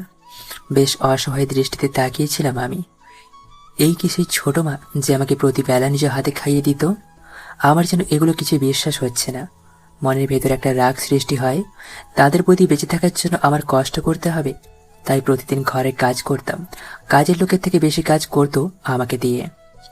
ছোট মা আর চাচাতো ভাই রফিক পায়ের উপর পা তুলে আমাকে অর্ডার দিত, আমি সেই অনুযায়ী কাজ করতাম। জীবনটা কেমন যেন বিষাক্ত বিষাক্ত মনে হচ্ছে। নিঝুম রাতে একা একা আকাশ পানে তাকিয়ে মা বাবার সাথে কথা বলতাম। কেন তারা আমায় এই অভিশপ্ত দুনিয়ায় একা রেখে চলে গেছে? আমাকে কেন নিয়ে গেল না? চার দেয়ালের বদ্ধ রুমটায় নিজের কান্নাগুলো শোনার মতো কেউ ছিল না। জীবনে কখনো কারো উপর খুব বেশি নির্ভর হওয়া ঠিক না, কারণ অন্ধকারে নিজের ছায়াও নিজেকে ছেড়ে চলে যায়। আমার কান্নার শব্দ কাউকে ব্যথিত করেনি, আমার মৃত্যুর সংবাদে ওরা কখনোই ব্যথিত হবে না। অনেকবার ভেবেছিলাম চলে যাব এই অবহেলিত পৃথিবীতে থেকে, কিন্তু নিজেকে শক্ত করেছি। মা বাবা মারা যাওয়ার 6 মাস পর আমার জীবনে সবচেয়ে বড় একটা কালো অধ্যায়ের সূচনা ঘটে। সেদিন আমার খুব জ্বর ছিল, বিছানা থেকে ওঠার ক্ষমতা আমার ছিল না। আমাকে সেবা যত্ন করার কেউ নেই। এই পৃথিবীতে আমি সেদিন ছিলাম অনেক একা। ছোট মা চিৎকার করে করে আমাকে ডাকছে। আমি এই জ্বর নিয়ে কিভাবে নিচে যাব বুঝতে পারছি না। অনেক কষ্ট করে সিঁড়ি বেয়ে বেয়ে নিচে যাই। আমার অবস্থা তেমন ভালো না। ছোট মায়ের সামনে যে বলি, ছোট মা, এইভাবে ডাকছিলে কেন আমাকে? কোনো কিছুর প্রয়োজন? ছোট আব্বু সোফার ওপর আরাম করে গম্ভীর মুখ হয়ে বসে আছে আর আমার দিকে রাগী দৃষ্টিতে তাকিয়ে আছে। ছোট মা আমার কাছে এসে আমার চুলগুলো ধরে জোরে টান দিয়ে বলতে থাকে, রাফি, টাকাগুলো কোথায় লুকিয়েছিস সেটা বল। তুই আমাকে এখনো ভালো করে চিনতে পারিসনি। আমি টাকার জন্য তোকে মেরে ফেলতে 1 মিনিটও দেরি করব না। বল টাকাগুলো কোথায় রেখেছিস? আমি বুঝতে পারছি না ছোট মা কোনো টাকার কথা বলছে, তাই আমি অবাক হয়ে জিজ্ঞেস করি, ছোট মা, কোন টাকার কথা বলছো তুমি? আমি কোনো টাকা লুকিয়ে রাখিনি। মিথ্যে বলছিস কেন তুই? আমার আলমারি থেকে 10 লক্ষ টাকা তাহলে কে নিয়েছে? তুই ছাড়া আর কেউ তো আমার রুম পরিষ্কার করতে যায় না। এটাই শেষ সুযোগ, বলে দে টাকাগুলো কোথায়। এরপর আমি যা করব তুই তা কল্পনাও করতে পারবি না। ছোট মা, আমি তোমার আলমারি থেকে কোনো টাকা চুরি করিনি, বিশ্বাস করো আমাকে। সেদিন আমার কথা কেউ বিশ্বাস করেনি। শোনেনি আমার ব্যথায় কুঁকড়ে ওঠা সেই মায়াবী কান্না। চাচা আর চাচি মিলে অনেক মেরেছে আমায়, মুখ দিয়ে রক্ত বের হয়েছিল। আমার চাচা ফোন দিয়ে পুলিশের হাতে উঠিয়ে দেয় আমাকে, মিথ্যে অপবাদ দিয়ে বের করে দেয় আমাকে আমার নিজের বাসা থেকে। শেষবারের মতো পেছনে ফিরে দেখেনি আমার সেই স্বপ্নের হাসি খেলা বাড়িটা, যেখানে ছোট থেকে বড় হয়েছি। আজ সেখান থেকে মিথ্যে অপবাদ মাথায় নিয়ে বেরিয়ে যাচ্ছি। পুলিশ অফিসাররা যখন বাসার গেট পেরিয়ে যাবে, তখনই আমাদের বাসায় পুরনো কর্মচারী করিম চাচা দৌড়ে আসে আমার কাছে। চাচাকে দেখে কান্না করে দেই আমি। আমাকে অনেক আদর করতো উনি। আমার কাছে এসে করিম চাচা কানে কানে বলতে থাকে, তোমার বাবা মাকে মেরেছে তোমার ছোট মায়ের আপন ভাই সালমান, আর টাকাটাও চুরি করেছে সে। জীবনে অনেক বড় হবে তুমি। মা বাবার খুনের বদলা নিতে হবে তোমায়। এখানেই শেষ নয়, এখন থেকে তোমার জীবনের পথ শুরু। ভালো থেকো। করিম চাচার কথা শুনে সেদিন আমি খুব হেসেছি। পাগল হইনি, তবে সাইকো হয়ে গিয়েছিলাম আমি। মনের ভেতর অনেক কষ্ট চাপা পড়ে গিয়েছে আমার। মনে মনে একটাই নাম জপেছি, আমি সালমান। দুনিয়ার যেখানে সে থাকুক তাকে খুঁজে বের করে নিজ হাতে আমার টার্গেট। একটাই লক্ষ্য, একটাই স্বপ্ন, সালমান ভাই। জেলে অনেক মানুষের সাথে পরিচয় হয় আমার। কেউ কেউ ছোট ছোট গ্যাংয়ের লিডার, আবার কেউ ছিল লিডারের কাছের লোক। 4 বছর পর জেল থেকে বের হই, মুখে দাড়ি দিয়ে আবৃত হয়ে যায়। 4 বছর পর নিজেকে নিজে দেখে চিনতে পারছিলাম না আমি। কোথায় ছিল সুন্দর সেই শৈশব? আর আজ জেল থেকে বের হওয়া একটা আসামি আমি। লাল রক্ত চোখে জীবনে প্রথম হাতে পিস্তল নেই। প্রথম দিকে অনেক ভয় পেতাম, কিন্তু লাইফে ভয় পেলে শুধু সময় নষ্ট। জানি আমাকে মরতে হবে, তাহলে কেন ভয় পেয়ে পিছিয়ে যাব? হয়ে যাই অদৃশ্য মাস্তান। সালমানের খোঁজ করে জানতে পারি ঢাকার ডন হয়ে যায় সে। সালমানকে ধরতে হলে তার চেয়ে বড় কিছু হতে হবে আমায়।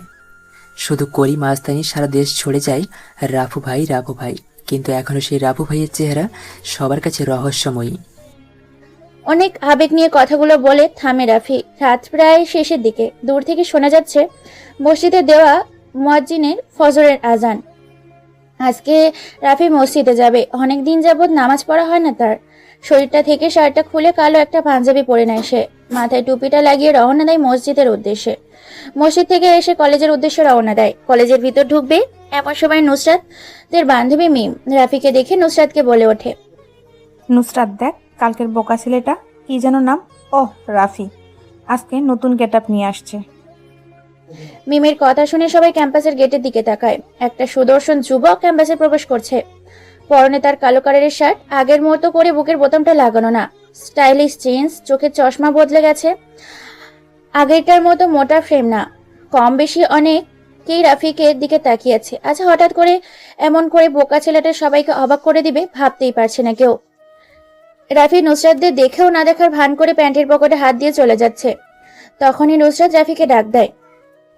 রাফি যেন এই ডাকেরই অপেক্ষা করছিল। আজ মূলত সে হালকা গেট আপ চেঞ্জ করেছে নুসরাতের জন্যই।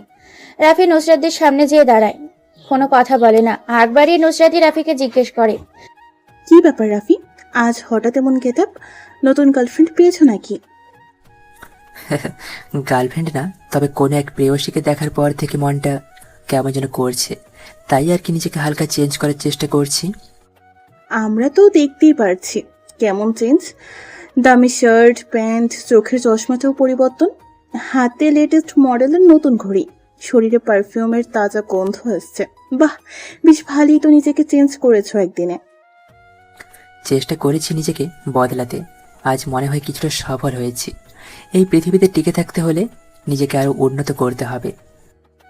মানুষ যতটা সুখী হতে চায় সে ততটাই হতে পারে। সুখের কোনো পরিসীমা নেই।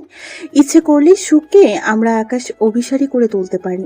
এখন এটা বলো যে তোমার গার্লফ্রেন্ড কে, আর সে কি ভার্সিটিতে পড়ে নাকি অন্য কোথাও?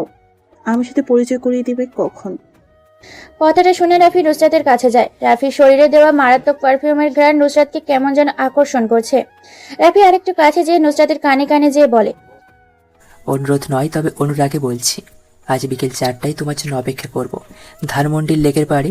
আমি জানি তুমি আসবে, তোমার সাথে নতুন কাউকে পরিচয় করিয়ে দেব, তবে শুধু তোমার একারই দাওয়াত রইল, অন্য কারো নয়। কথাটা বলে সেখানে আর না, কারণ সে জানে এখন দাঁড়ালেই নুসরাতের সামনে কয়েক প্রশ্নের উত্তর দিতে হবে। অপেক্ষা সেই বিকেল 4টায়। কখন সেই সময়টা আসবে? সময়টা বিকেল 3:40। রাফি আয়নার সামনে দাঁড়িয়ে নিজেকে ঘোরানোর চেষ্টা করছে। রাফি আজ একটা নীল রঙের পাঞ্জাবি পরেছে, তার সাথে কালো জিন্স, চোখে স্টাইলিশ চশমা, হাতে লেটেস্ট মডেলের রোলেক্স ঘড়ি, মাতাল করা পারফিউম। চুলগুলো আজকেও কেটে এসেছে, মুখে তেমন দাড়ি বোঝা যাচ্ছে না। নিজেকে আয়নায় দেখে নিজেই চিনতে পারছে না, মনে হয় কোনো রোমান্টিক শহরের নায়ক সে। টেবিলের উপর থাকা বাইকের চাবিটা ডান হাত দিয়ে ঝাঁকাতে ঝাঁকাতে সিঁড়ি বেয়ে নেমে আসে। প্রথমেই টনির সাথে দেখা হয় রাফির। টনি কেমন অচেনা দৃষ্টিতে তাকিয়ে আছে রাফির দিকে। টনির চাউনিতে বোঝা যাচ্ছে সে মনে হচ্ছে কোনো ফিল্মের স্টারকে দেখছে। রাফি টনির দিকে তাকায় আর তার গোলাপি রঙের ঠোঁট দিয়ে শীষ বাজাতে থাকে।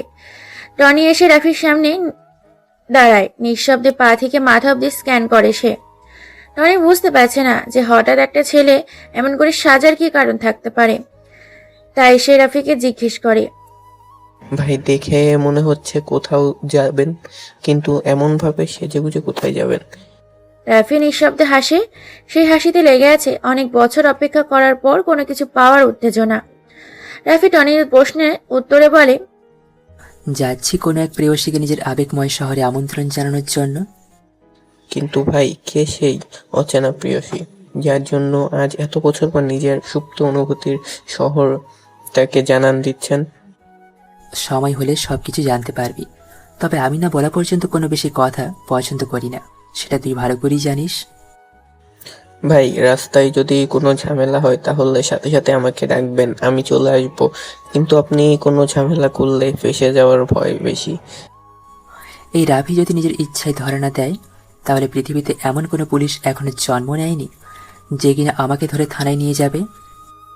টনি কিছু বলতে যাবে কিন্তু তার বলতে পারে না। তার আগেই রাফি সেই জায়গা ত্যাগ করে। ধানমন্ডির এই রাস্তাটা আজ বেশ ফাঁকা। কিছুক্ষণ পর পর 2-3টা গাড়ি দূর গতিতে যাচ্ছে। দেখে মনে হয় তাদের কোনো গুরুত্বপূর্ণ কাজ ফেলে এসেছে। যদি এটা এখন না করে তাহলে সবকিছু শেষ হয়ে যাবে এমন অবস্থা। কিন্তু তা কিছুই শেষ হবে না, হয়তো কিছু সময় নষ্ট হতে পারে। ওরা এটা বুঝে না যে এত দুর্গতিতে গাড়ি চালালে ভীষণ ঝুঁকি, কোনো বড় ধরনের দুর্ঘটনার শিকার হতে পারে। রাফি ফাঁকা রাস্তা পেয়ে একটু জোরেই বাইকটা চালাচ্ছে। বিকালে ধানমন্ডির এই লেকের পাড়ে অনেক কাপল ঘুরতে আসে। রাফি আজ প্রথম অভিযান, বলতে গেলে নতুন কোনো অনুভূতি প্রকাশ করতে যাচ্ছে। কিন্তু নুসরাত কি মেনে নেবে রাফিকে?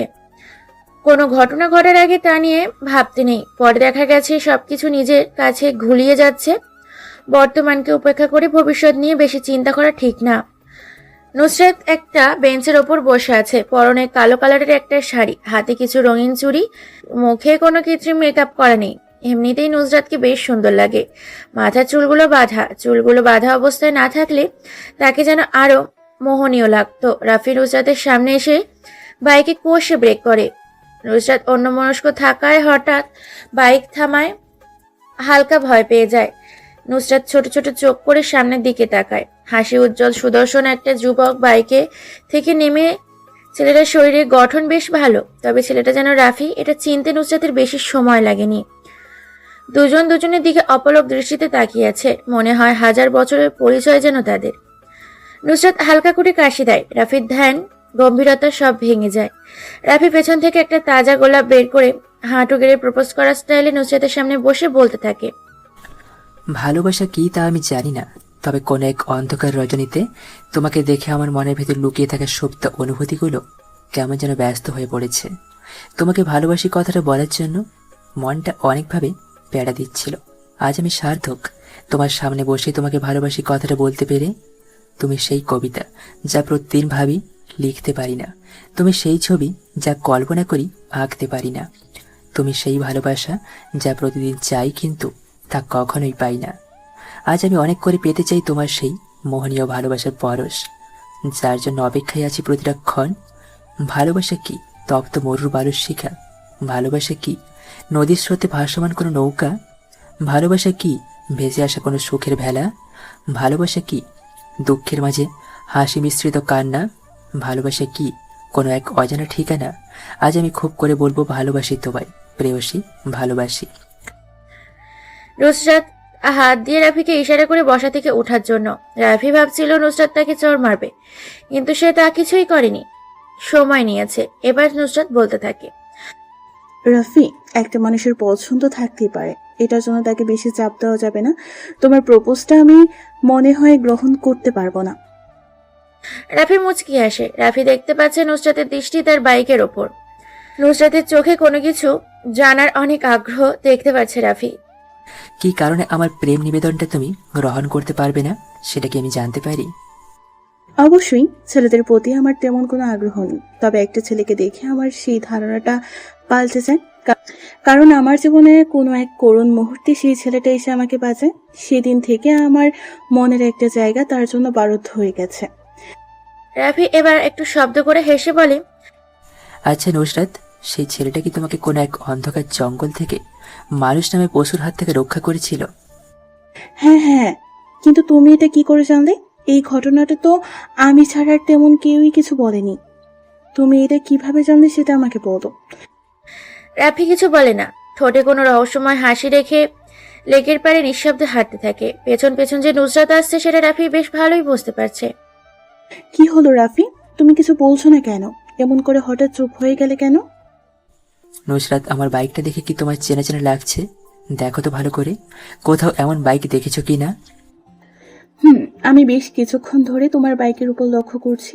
আমাকে সেই রাতে যে আগন্তুকটা বাঁচিয়েছে তার বাইকটাও দেখতে তোমার বাইকের মতো। সেই অচেনা অজানা আগন্তুকটা যদি আমি হই, তাহলে কি মন্দ হবে? মানে কি বলতে চাচ্ছ সেটা ক্লিয়ার করে বুঝিয়ে বলো আমাকে। সেদিন রাতে আমি চন্দ্রবিলাস করতে জঙ্গলের পাশে একটা বড় পুকুর পাড়ে বসেছিলাম। বাইক দিয়ে যখন আমি জঙ্গলের মাঝপথ দিয়ে চলে আসবো, তখন একটা আতঙ্কের চিৎকার শুনি। সেই দিকে এগিয়ে যাই, বাকিটা মনে হয় আমার আর কিছু বলার নেই। রাফি কথাটা বলে দীর্ঘশ্বাস ফেলে। নুসরাতের কাছে যেন কথাটা বিশ্বাসই হচ্ছে না। খুশিতে আত্মহারা হয়ে গেছে সে। অনেকদিন ধরে খোঁজ করা সেই রাজকুমারকে সে পেয়ে গেছে। নুসরাত যে রাফিকে পেছন থেকে আঁকড়ে ধরে। রাফি পেছনে ফিরে তাকায়, নিজের কাছেও বিশ্বাস হচ্ছে না নুসরাত তাকে জড়িয়ে ধরে আছে। এই শহরে রাফিকে আজ অনেক বড় একটা উপহার দিয়েছে। অবহেলিত শহর থেকে পৃথিবীতে বাঁচার জন্য একটা অক্সিজেনের ব্যবস্থা করে দিয়েছে। আজ রাফি অনেক খুশি, এলোমেলো জীবনটাকে গোছানোর সময় চলে এসেছে। নুসরাতকে বাইকের পেছন বসিয়ে বাইকটা স্টার্ট দেয়। ওরা দুজনেই ব্যস্ত শহরটাকে মাতিয়ে দিবে তাদের ভালোবাসার রং দিয়ে। সময়টা রাত 10টার কাছাকাছি। সালমান নিজের আস্তানায় অবস্থান করেছে। পায়ের ওপর পা তুলে সোফায় বসে সিগারেট টানছে সে। অনেক চিন্তা হ্রাস করেছে তাকে। রাফু ভাই শহরে আগমন করেছে, এটাই তার বড় চিন্তা। রাফু ভাই যে কতটা ভয়ঙ্কর সেটা সম্পর্কে সালমানের ধারণা ভালোই আছে। সালমান বসে বসে যখনই এগুলো চিন্তা করছিল তখন রাহাত সামনে এসে দাঁড়ায় আর বলতে থাকে, ভাই, সেদিন ওসমান, শরীফ আর রাব্বিকে রাফু ভাই নিজ হাতে খুন করেছে। এখন তার সবচেয়ে বড় টার্গেট হলেন আপনি। কিছুদিন আপনাকে সাবধানে থাকতে হবে। কোনোভাবে আপনার খোঁজ সে পেয়ে গেলে শেষ করে দিবে সব। কথাগুলো সালমান বসা থেকে উঠে দাঁড়ায়। হাতে থাকা সিগারেটটা ফেলে মদের গ্লাসটাকে হাতে নিয়ে তা খেতে থাকে। এখন মনে হয় সালমানকে মদের নেশা ধরেছে। টেবিলের উপর থেকে পিস্তলটা নিয়ে কিছুক্ষণ নাড়াচাড়া করে, সামনের কাছে পরপর 2টা গুলি করে। নাক দিয়ে পিস্তলের গন্ধটা শুকতে থাকে। রাহাত জানে সালমান বেশি টেনশনে থাকলে এমন কিছুই করে। নেশাগ্রস্ত গলে রাহাতকে উদ্দেশ্য করে বলে,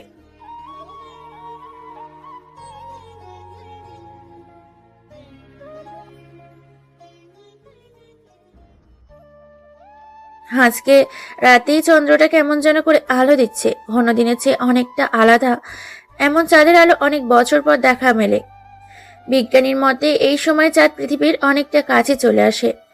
আগে কখনো এমন আলো দিতে পারিনি, দেখেনি রাফি।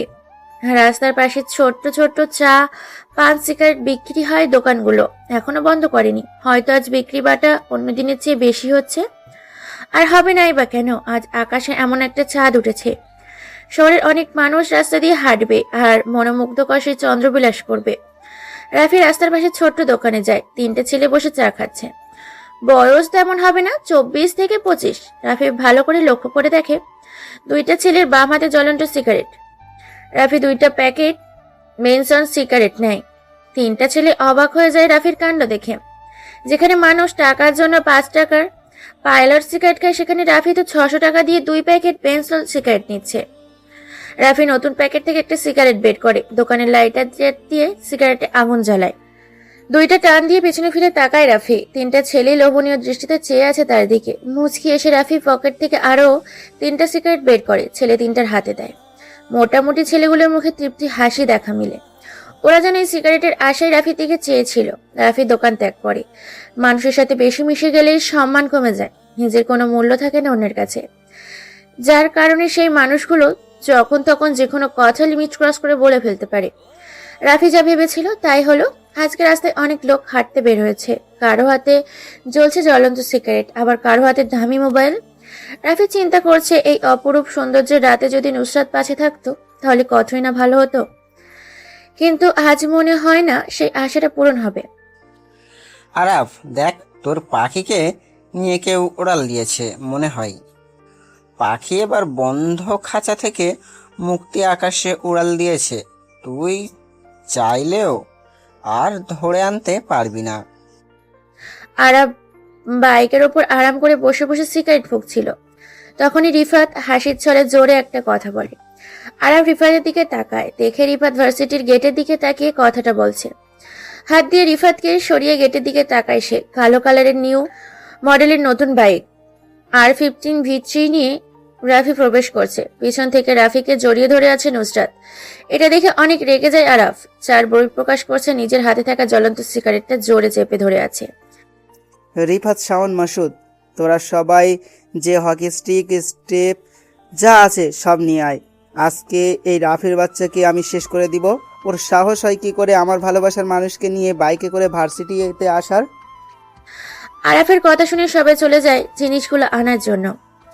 রাফি আজকে অনেক চেঞ্জ হয়ে ভার্সিটিতে এসেছে। সাদা কালারের চেক শার্ট, কালো জিন্স, হাতে লেটেস্ট মডেলের ঘড়ি, পায়ে সাদা কনভার্স, চোখে স্টাইলিশ চশমা। বাইকের পেছনে তার ভালোবাসার মানুষটা বসা। মনের মধ্যে কেমন যেন আলাদা একটা ফিলিংস আসছে।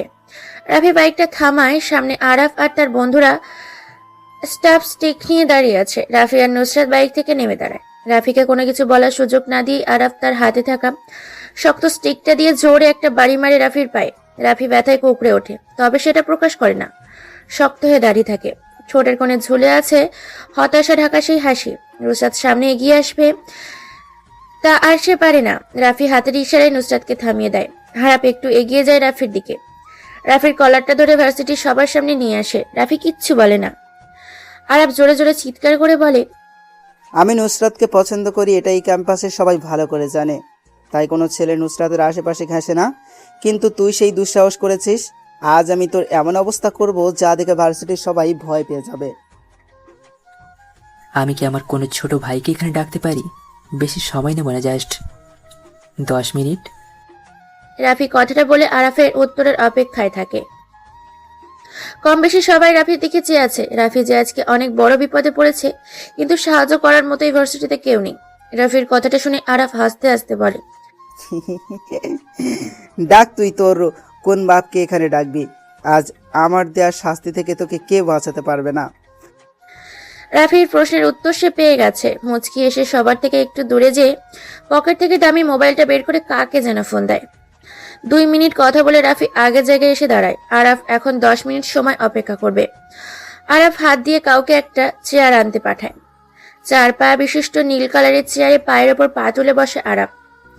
10 মিনিট অপেক্ষা করতে করতে একটা সিগারেট খাওয়া যায়। যেমন ভাবনা তেমন কাজ। আরাফ একটা সিগারেট জ্বালায়। সবাই জানে আরাফের ক্ষমতা কতটা উপরে। আরাফ নিজের হাতে থাকা ঘড়ির দিকে তাকায়। রাফির দেওয়া 10 মিনিট শেষ। যাদের হাতে ঘড়ি আছে সবাই নিজেদের ঘড়ির সময়টা দেখে নেয়। 10 মিনিট শেষ, কিন্তু এখনো কেউ আসছে না। রাফির মোবাইলে টুং করে একটা মেসেজ আসার শব্দ হয়।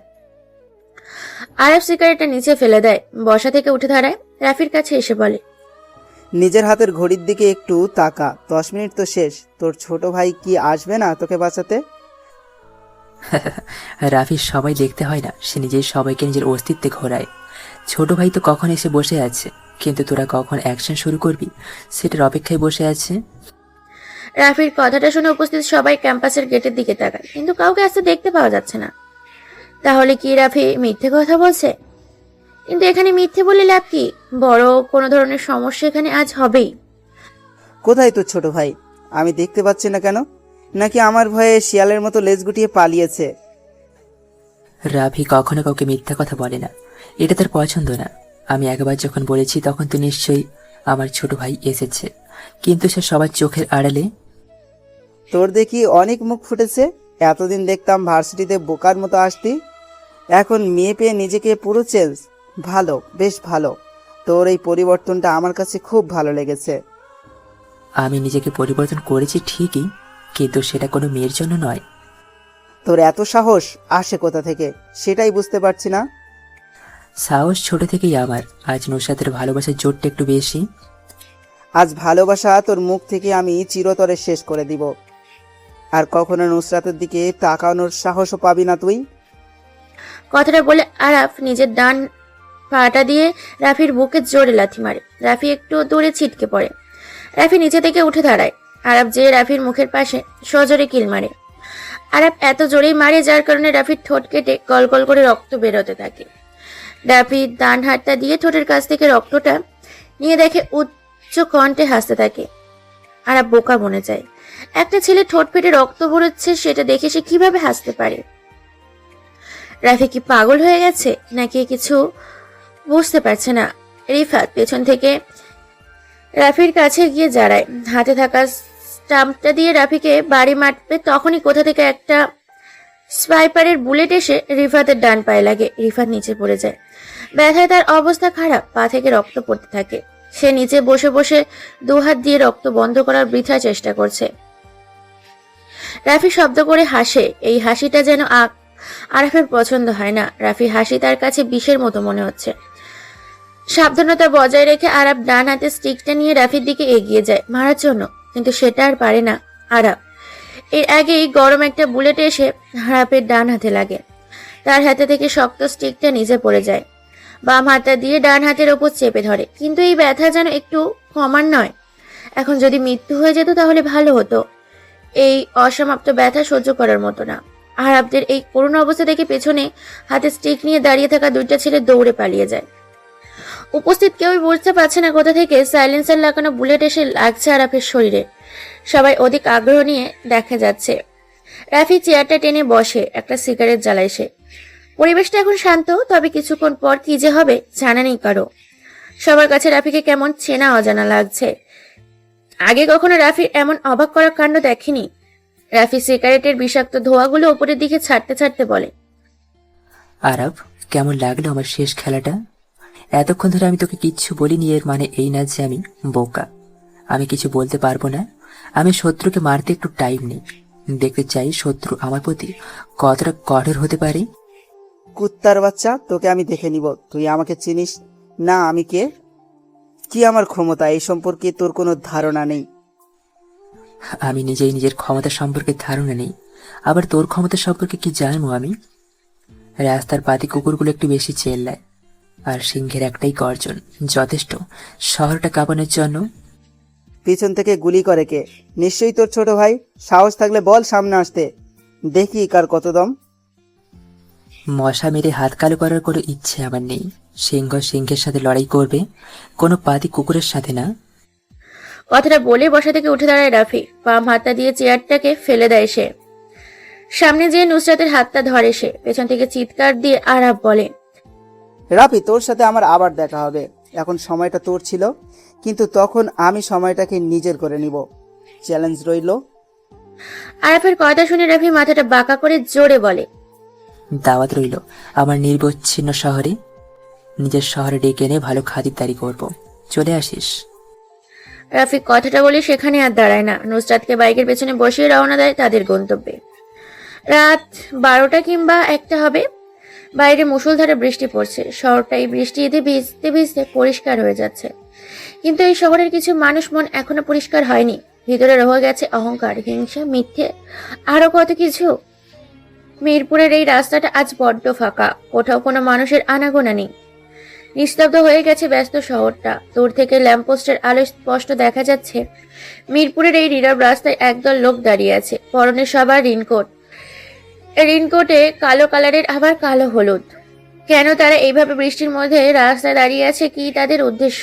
রাফি আজকে রাতে মিশনের জন্য প্রস্তুত হয়ে গেছে। কালো কালারের পরিচিত রেইনকোটটা পরে বাইকটা স্টার্ট দেয়। আজকে বাইরে অনেক বৃষ্টি, রাস্তাটা পুরো ফাঁকা। নিজের মা বাবার মৃত্যুর প্রতিশোধ নিতে সালমানের মৃত্যুর ঘোষণা করতে যাচ্ছে রাফি। সন্ধ্যা থেকে রাফি টনিকে দেখছে না, যার কারণে একাই মিশনে বের হয় রাফি। মিরপুরে স্টেডিয়ামের পাশের রাস্তায় এসে বাইকটা থামায় রাফি। সামনে অনেকগুলো লোক রেইনকোট পরে দাঁড়িয়ে আছে। তাদের মধ্যে থাকা চেয়ারে বসে থাকা লোকটা যে সালমান সেটা বুঝতে রাফির কোনো অসুবিধা হলো না। রাফি সামনের দিকে এগিয়ে যায়। সালমানের সামনে একটা চেয়ার খালি পড়ে আছে। রাফি যে সেটাতে পায়ের উপর পা তুলে বসে। সালমান এতক্ষণ রাফির জন্যই অপেক্ষা করছিল। বৃষ্টির আমেজটা কমে আসছে, কিন্তু জোর বেগে হাওয়াটা থামার নামই নিচ্ছে না। গাছ থেকে পানি পড়ার টইচুম্বুর আওয়াজটা এখন পরিবেশটাকে আরো রহস্যময় করে তুলেছে। দুজনের মধ্যে নীরবতা বিরাজ করছে, কিন্তু এই সময় নীরবতা যেন শোভা পাচ্ছে না। তাই নীরবতা ভেঙে প্রথমে সালমান বলতে শুরু করে, আমার সামনে এখন বসে আছে বাংলাদেশের সবচেয়ে বড় মাফিয়া লিডার রাফু ভাই। একটা শহর কাঁপাতে তার নিজের নামটা যথেষ্ট। সে কেন আমাকে মারার জন্য এত গেম কেন, সেটা বুঝতে পারছি না। কি কারণে আমি তার শত্রু হয়ে গেছি? আমি কাউকে মরার আগে বলি না কি কারণে তাকে মেরেছি। রাফু ভাই কোথায় আপনার সৈন্যদল? রাফু ভাই কোথায় আপনার সৈন্যদল? আমার পিছনে তাকিয়ে দেখেন কত সৈন্য দাঁড়িয়ে আছে আমাকে রক্ষা করার জন্য। আপনি একা তো আমাকে মেরে এখান থেকে চলে যেতে পারবেন না, তাই না? তোকে পাহারা দেওয়ার জন্য এত পালাকুত্তার প্রয়োজন হয়, কিন্তু আমার কাউকে প্রয়োজন হয় না। আমি একাই 100। আজ আর সেই পুরনো ডায়লগ কাজ হবে না। এই শহরে একটাই বাঘ থাকে, তার নাম সালমান খান। আমার কথায় শহরটা চলে। তুই কি করবি আমার? ছোট একটা শহর তোর কথাই চলে, কিন্তু আমার কথাই পুরো দেশের মাফিয়া পোলাপান চলে। আজ তোকে বাঁচাতে কেউ আসবে না, সেটাই আমার বড় দুঃখ। কিন্তু আমার কিছু করার নেই রে। আজ আমি নিজ হাতে তোকে মারবো। সময় কার কখন বদলে যায় সেটা বলা যায় না, কিন্তু আমি বলতে পারি আজ এখানে তুই বেঁচে থাকবি। আমি বসে বসে দেখবো তুই একা কি করতে পারিস। কথাটা শুনে রাফি বসা থেকে উঠে দাঁড়ায়। পেছন থেকে পিস্তলটা বের করে পরপর 4টা গুলি করে। চোখের পলকে আগেই সালমানের পেছনে দাঁড়ানো লোকগুলো কারোর মাথায়, কারোর পায়ে বা বুকে লাগে। কেউ রাফিকে গুলি করার সময় পায় না। রাফি পিস্তলটা রিলোড দিয়ে আবার এসে সালমানের সামনের চেয়ারে বসে পড়ে। সালমান জানে রাফি অনেক ভয়ঙ্কর মাস্তান, কিন্তু আজ প্রথম তা নিজের চোখের সামনে দেখলো। রাফি রক্তের নেশায় মেতে উঠেছে। শত্রুর তাজা রক্তের গন্ধ যেন তার কাছে অতি প্রিয়। সালমান রাফির উদ্দেশ্য করে বলে, 4 জন লোক মেরে নিজেকে রাফিয়ান দাবি করা মানে বেকার স্বর্গে বাস করা, একই কথা। পেছনে ফিরে তাকিয়ে দেখ, আর মাত্র 2 জন লোক আছে, কেউ বেঁচে নেই। রাফি কথাগুলো সালমানের পেছনে ফিরে তাকায়, দেখে দুজন ছেলে বাদে কেউ বেঁচে নেই, সবাই নিচে পড়ে আছে। তাদের নিথর দেহ দেখে সালমান ভয় পেয়ে যায়, কিন্তু রাফির সামনে তা প্রকাশ করছে না। সালমান মুচকি হেসে নিজেকে স্বাভাবিক করে নেয়। রাফি একটু অবাক হয় সালমানের এমন মুচকি হাসি দেখে। কি হলো, তুই এমন করে হাসছিস কেন? হাসবো না বা কেন? আমার হাসির কারণ আছে, তাই আমি হাসতেছি। সালমান কোনো কারণ ছাড়া হাসে না। সালমানের রহস্যময় কথাটা রাফি সহ্য হয় না। পিস্তলটা পিছন দিকে তাক করে পরপর 2টা গুলি করে পেছনে 2টো ছেলেও পিচ ঢালা রাস্তার ওপর পড়ে যায়। সালমান আরো জোরে হাসতে থাকে। রাফি যে সালমানের দিকে রেইনকোটের ধরে বলতে থাকে, শেষ, তোর পালা কুকুরগুলো সব মরে রাস্তায় পড়ে আছে, পেছনে তাকিয়ে দেখে নে, তোকে এখনই শেষ করে দেবো আমি। চালাগুলি দেখি কেমন বুকের পাটা তোর। এখনো অনেক মাইন্ড গেম খেলা বাকি আছে তোর সাথে, সেটা শেষ করে নিয়ে আগে। আমি আর অপেক্ষা করতে চাই না, সময় অনেক দিয়েছি আর না, আজ আমি এখানেই খেলা শেষ করে দেব। নো নো নো মিস্টার রাফু ভাই, সেই ভুলটা করবেন না, নিজেই নিজের বিপদ ডেকে আনবেন না। হঠাৎ করে গলার শব্দ পেয়ে আর সালমানের দিকে তাকায়। বাইকে হেলান দিয়ে কোনো এক আগন্তুক দাঁড়িয়ে আছে। পরনে তার কালো কালার রেইনকোট, মাথায় বড় হুডওয়ালা টুপি, মুখে কাটা মাস্ক। আগন্তুক দেখতে অনেকটা রাফির সাথে মিল আছে। কেই আগন্তুক? রাফির নিজের ধারণার বাইরে, কিন্তু আগন্তুকের গলার কণ্ঠটা রাফির অনেক পরিচিত। তবে রকি সেটা মনে করতে পারছে না। আগন্তুককে দেখে সালমান জোরে জোরে হাসতে থাকে আর বলতে থাকে, চলে এসেছে আমার মাইন্ড গেমার। রাবু, তুই চাইলেও আমাকে আজ মারতে পারবি না, কারণ তোর একটা বড় জিনিস আমার কাছে আছে। কি সেই জিনিস যেটা তোর কাছে আছে? আরে এত উত্তেজিত হচ্ছিস কেন? জানবি তোর কি জিনিস, আর দেখতেও পারবি। অনেক সময় হয়ে গেছে সিগারেট খাওয়া, তাই না? আমি সিগারেটটা জ্বালিয়ে নিই, তারপর তোর সাথে কথা বলছি। সালমান রেইনকোটের সামনের পকেট থেকে একটা সিগারেটের প্যাকেট আর লাইটার বের করে। সিগারেটের প্যাকেট মনে হয় একটা সিগারেট ছিল। সালমান সিগারেটটা ঠোঁটে চাপে, খালি পকেটটা নিচে ফেলে দেয়। রাফি ভেবে পায় না কি এমন জিনিস যেটা সালমানের কাছে আছে। নুসরাত? না, নুসরাত কেন হবে? সালমান নুসরাতের খবর কিভাবে পাবে? কেউ তো জানে না নুসরাতের কথা। তাহলে কি জিনিস? রাফি আর ভাবতে পারছে না, তাই উচ্চ স্বরে বলে, সালমান, আমার জিনিসটা কি সেটা দেখা, আমি আর অপেক্ষা করতে পারছি না। জিনিসের জন্য রাবু ভাই অনেক পাগল দেখছি। এই বের হয়ে আসো, সাবু ভাইয়ের অমূল্য সম্পদ। আগন্তুকটা সালমানের গাড়ির দরজাটা খোলে, ভেতর থেকে একটা মেয়েকে বের করে আনে। মেয়েটার হাতে 2টো পিছন দিয়ে বাঁধা, মুখে ছেপ লাগানো। আগন্তুক মেয়েটার মুখ থেকে টেপটা সরিয়ে দেয়। রাফি দূর থেকে দেখতে পায় মেয়েটার কেউ না, নুসরাত। কিন্তু সালমান নুসরাতের সম্পর্কে কিভাবে জানলো? রাফি নুসরাতকে এমন অবস্থা দেখে রেগে যায়। সালমান, তুই নুসরাতকে ধরে এনে অনেক বড় ভুল করে ফেললি। সঠিক সময়ে এমন ভুল কাজ করাই আমার স্টাইল। যতক্ষণ পর্যন্ত নুসরাত আমার কাছে থাকবে ততক্ষণ তুই আমার কিছুই করতে পারবি না। রাফি নিজের মাইন্ডটাকে শান্ত করে ঠান্ডা মাথায় বলে, সামনের আগন্তুকটাকে আমি সেটা জানতে চাই। আগন্তুক কে দেখলে তুই অনেক কষ্ট পাবি। আমি চাই না তুই মরার আগে এমন কষ্ট পাস। কে মরবে কে বেঁচে থাকবে সেটা সময় বেশ ভালো জানে। আগন্তুক কে বল, মুখ থেকে মাস্কটা খুলে ফেলতে। সালমান হাতটা দিয়ে কিছু একটা ইশারা করে। সামনে থাকা আগন্তুক মুখে থেকে মাস্কটা সরিয়ে নিচে ফেলে দেয়। দূরের ল্যাম্পপোস্টের আলোয় মুখটা কিছুটা বোঝা যাচ্ছে যে আগন্তুকটা টনি। রাফি অনেকটা চমকে ওঠে টনিকে এইভাবে দেখে। বেঈমান, সবাই বেঈমান। টনিকে এত বিশ্বাস করতো রাফি, কিন্তু কি করলো? সেই বেঈমানই করেছে। টনি, তুই এখানে এই অবস্থায় কেন?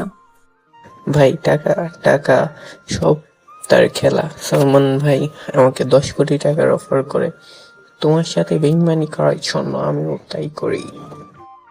তোর টাকার প্রয়োজন আমি দিতাম, তোকে টাকা এর থেকে বেশি, কিন্তু তুই সেটা না করে আমার সাথে বেইমানি করলি।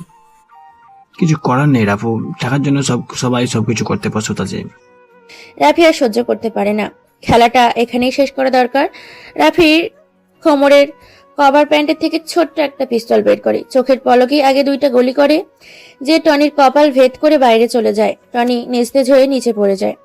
আর একটা বলে যে সালমানের বাহুতে লাগে। ব্যথায় কুকড়ে ওঠে সালমান। নুসরাত ভয়ে কাঁপছে। রাফি সালমানের দিকে এগিয়ে যায়, পিস্তলটা রিলোড দিয়ে নেয় রাফি। সালমান ভয় পেয়ে যায় রাফিকে দেখে, ভয় পেয়ে পিছোতে থাকে। রাফি সালমানকে থামানোর জন্য আর একটা গুলি করে তার পায়ে। সালমান ভয় কাতর চেহারা নিয়ে কাঁপা কাঁপা গলায় বলতে থাকে, রাবু ভাই, আমাকে ছেড়ে দেন। আমি আপনার কি এমন ক্ষতি করেছি যার কারণে আমাকে এইভাবে শাস্তি দিচ্ছেন? মনে করে দেখ, আজ থেকে প্রায় 10 বছর আগে ঢাকার সবচেয়ে ধনী বিজনেসম্যান আশরাফ চৌধুরী আর তার স্ত্রীকে কোন এক আধার রাতে খুন করে চলে গিয়েছিলি তুই। মনে আছে সেই কথা? না ভাই, আমি তো তেমন কোনো খুন করিনি। মিথ্যে কথা, আমার একটু সহ্য হয় না। তুই সত্যি কথা বল, বেঁচে যাবি। হ্যাঁ ভাই, আমি নিজেই খুন করেছি, কিন্তু সেই 10 বছর আগের ঘটনার সাথে আপনার কি সম্পর্ক? সম্পর্কটা খুব গভীর। সেই আশরাফ চৌধুরীর ছেলে আমি। দেখ, ভালো করে দেখ, আমাকে চিনতে পেরেছিস কিনা। রাফি মুখ থেকে মাস্কটা খুলে ফেলে দেয়। সালমান এবার মুখ ফুটে বলে ওঠে, রাফি তুমি, কিন্তু এটা কি করে সম্ভব? রাফি আর কোনো প্রশ্নের জবাব দিতে চায় না। পিস্তলদার সালমানের দিকে তাক করে, ট্রিগারে জোরে একটা চাপ দেয়। গলম বুলেটটা যে সালমানের মাথায় লাগে। মাথা থেকে তাজা রক্ত বের হয়ে পিস্তলের রাস্তা কালো হয়ে পড়েছে। নুসরাত দৌড়ে এসে রাফিকে জড়িয়ে ধরে। রাফি বুঝতে পারছে নুসরাত অনেক ভয় পেয়ে আছে, তাকে শান্ত করতে হবে। তাই রাফি বলে, নুসরাত, এই নুসরাত, তাকাও আমার দিকে। একজন রাফিয়ানের হবু বউ হয়ে এভাবে ভয় পেলে চলবে? নুসরাত মাথাটা উঁচু করে রাফির দিকে তাকিয়ে বলে, রাফি, তুমি ওই মাস্তানি ছেড়ে দাও। তোমাকে নিয়ে আমার অনেক ভয় হয়। যদি তোমাকে হারিয়ে ফেলি আমি, তাহলে কি হবে আমার? ছেড়ে দেবো সব মাস্তানি, কথা দিলাম। আমাকে নিয়ে ভয় পাওয়ার কিচ্ছু নেই। আমি সারা জীবন তোমারই থাকবো। কিছুদিন পর তোমাকে সারা জীবনের জন্য পেতে তোমার বাসায় যাব। সারা জীবনের জন্য পেতে মানে? বুঝতে পারছি না আমি। তোমার আর কিচ্ছু বোঝা লাগবে না। আমার আর তোমার বিয়ে নিয়ে কথা বলতে যাব তোমার বাসায়। রাফির মুখ থেকে এমন কথা শুনে নুসরাত লজ্জায় লজ্জিত হয়ে যায়। রাফি নিজের রেনকোট খুলে ফেলে দেয় রাস্তার মাঝে। রেনকোটের নিচে থাকা শার্টের কালারের নুসরাত হাত দিয়ে চাপটে ধরে। রাফিও নিজের প্রেয়সীকে আগলে নেয় নিজের বাহু ডরে। তাদের এই ভালোবাসার সাক্ষী হয়ে রইল এই মুষলধারে বৃষ্টি। এতক্ষণ আমাদের সাথে থাকার জন্য ধন্যবাদ। আর হ্যাঁ, গল্পটি কেমন লেগেছে তা অবশ্যই কমেন্টে জানাবেন। আর এই চ্যানেলে যদি আপনি নতুন দর্শক হয়ে থাকেন, তাহলে অবশ্যই চ্যানেলটি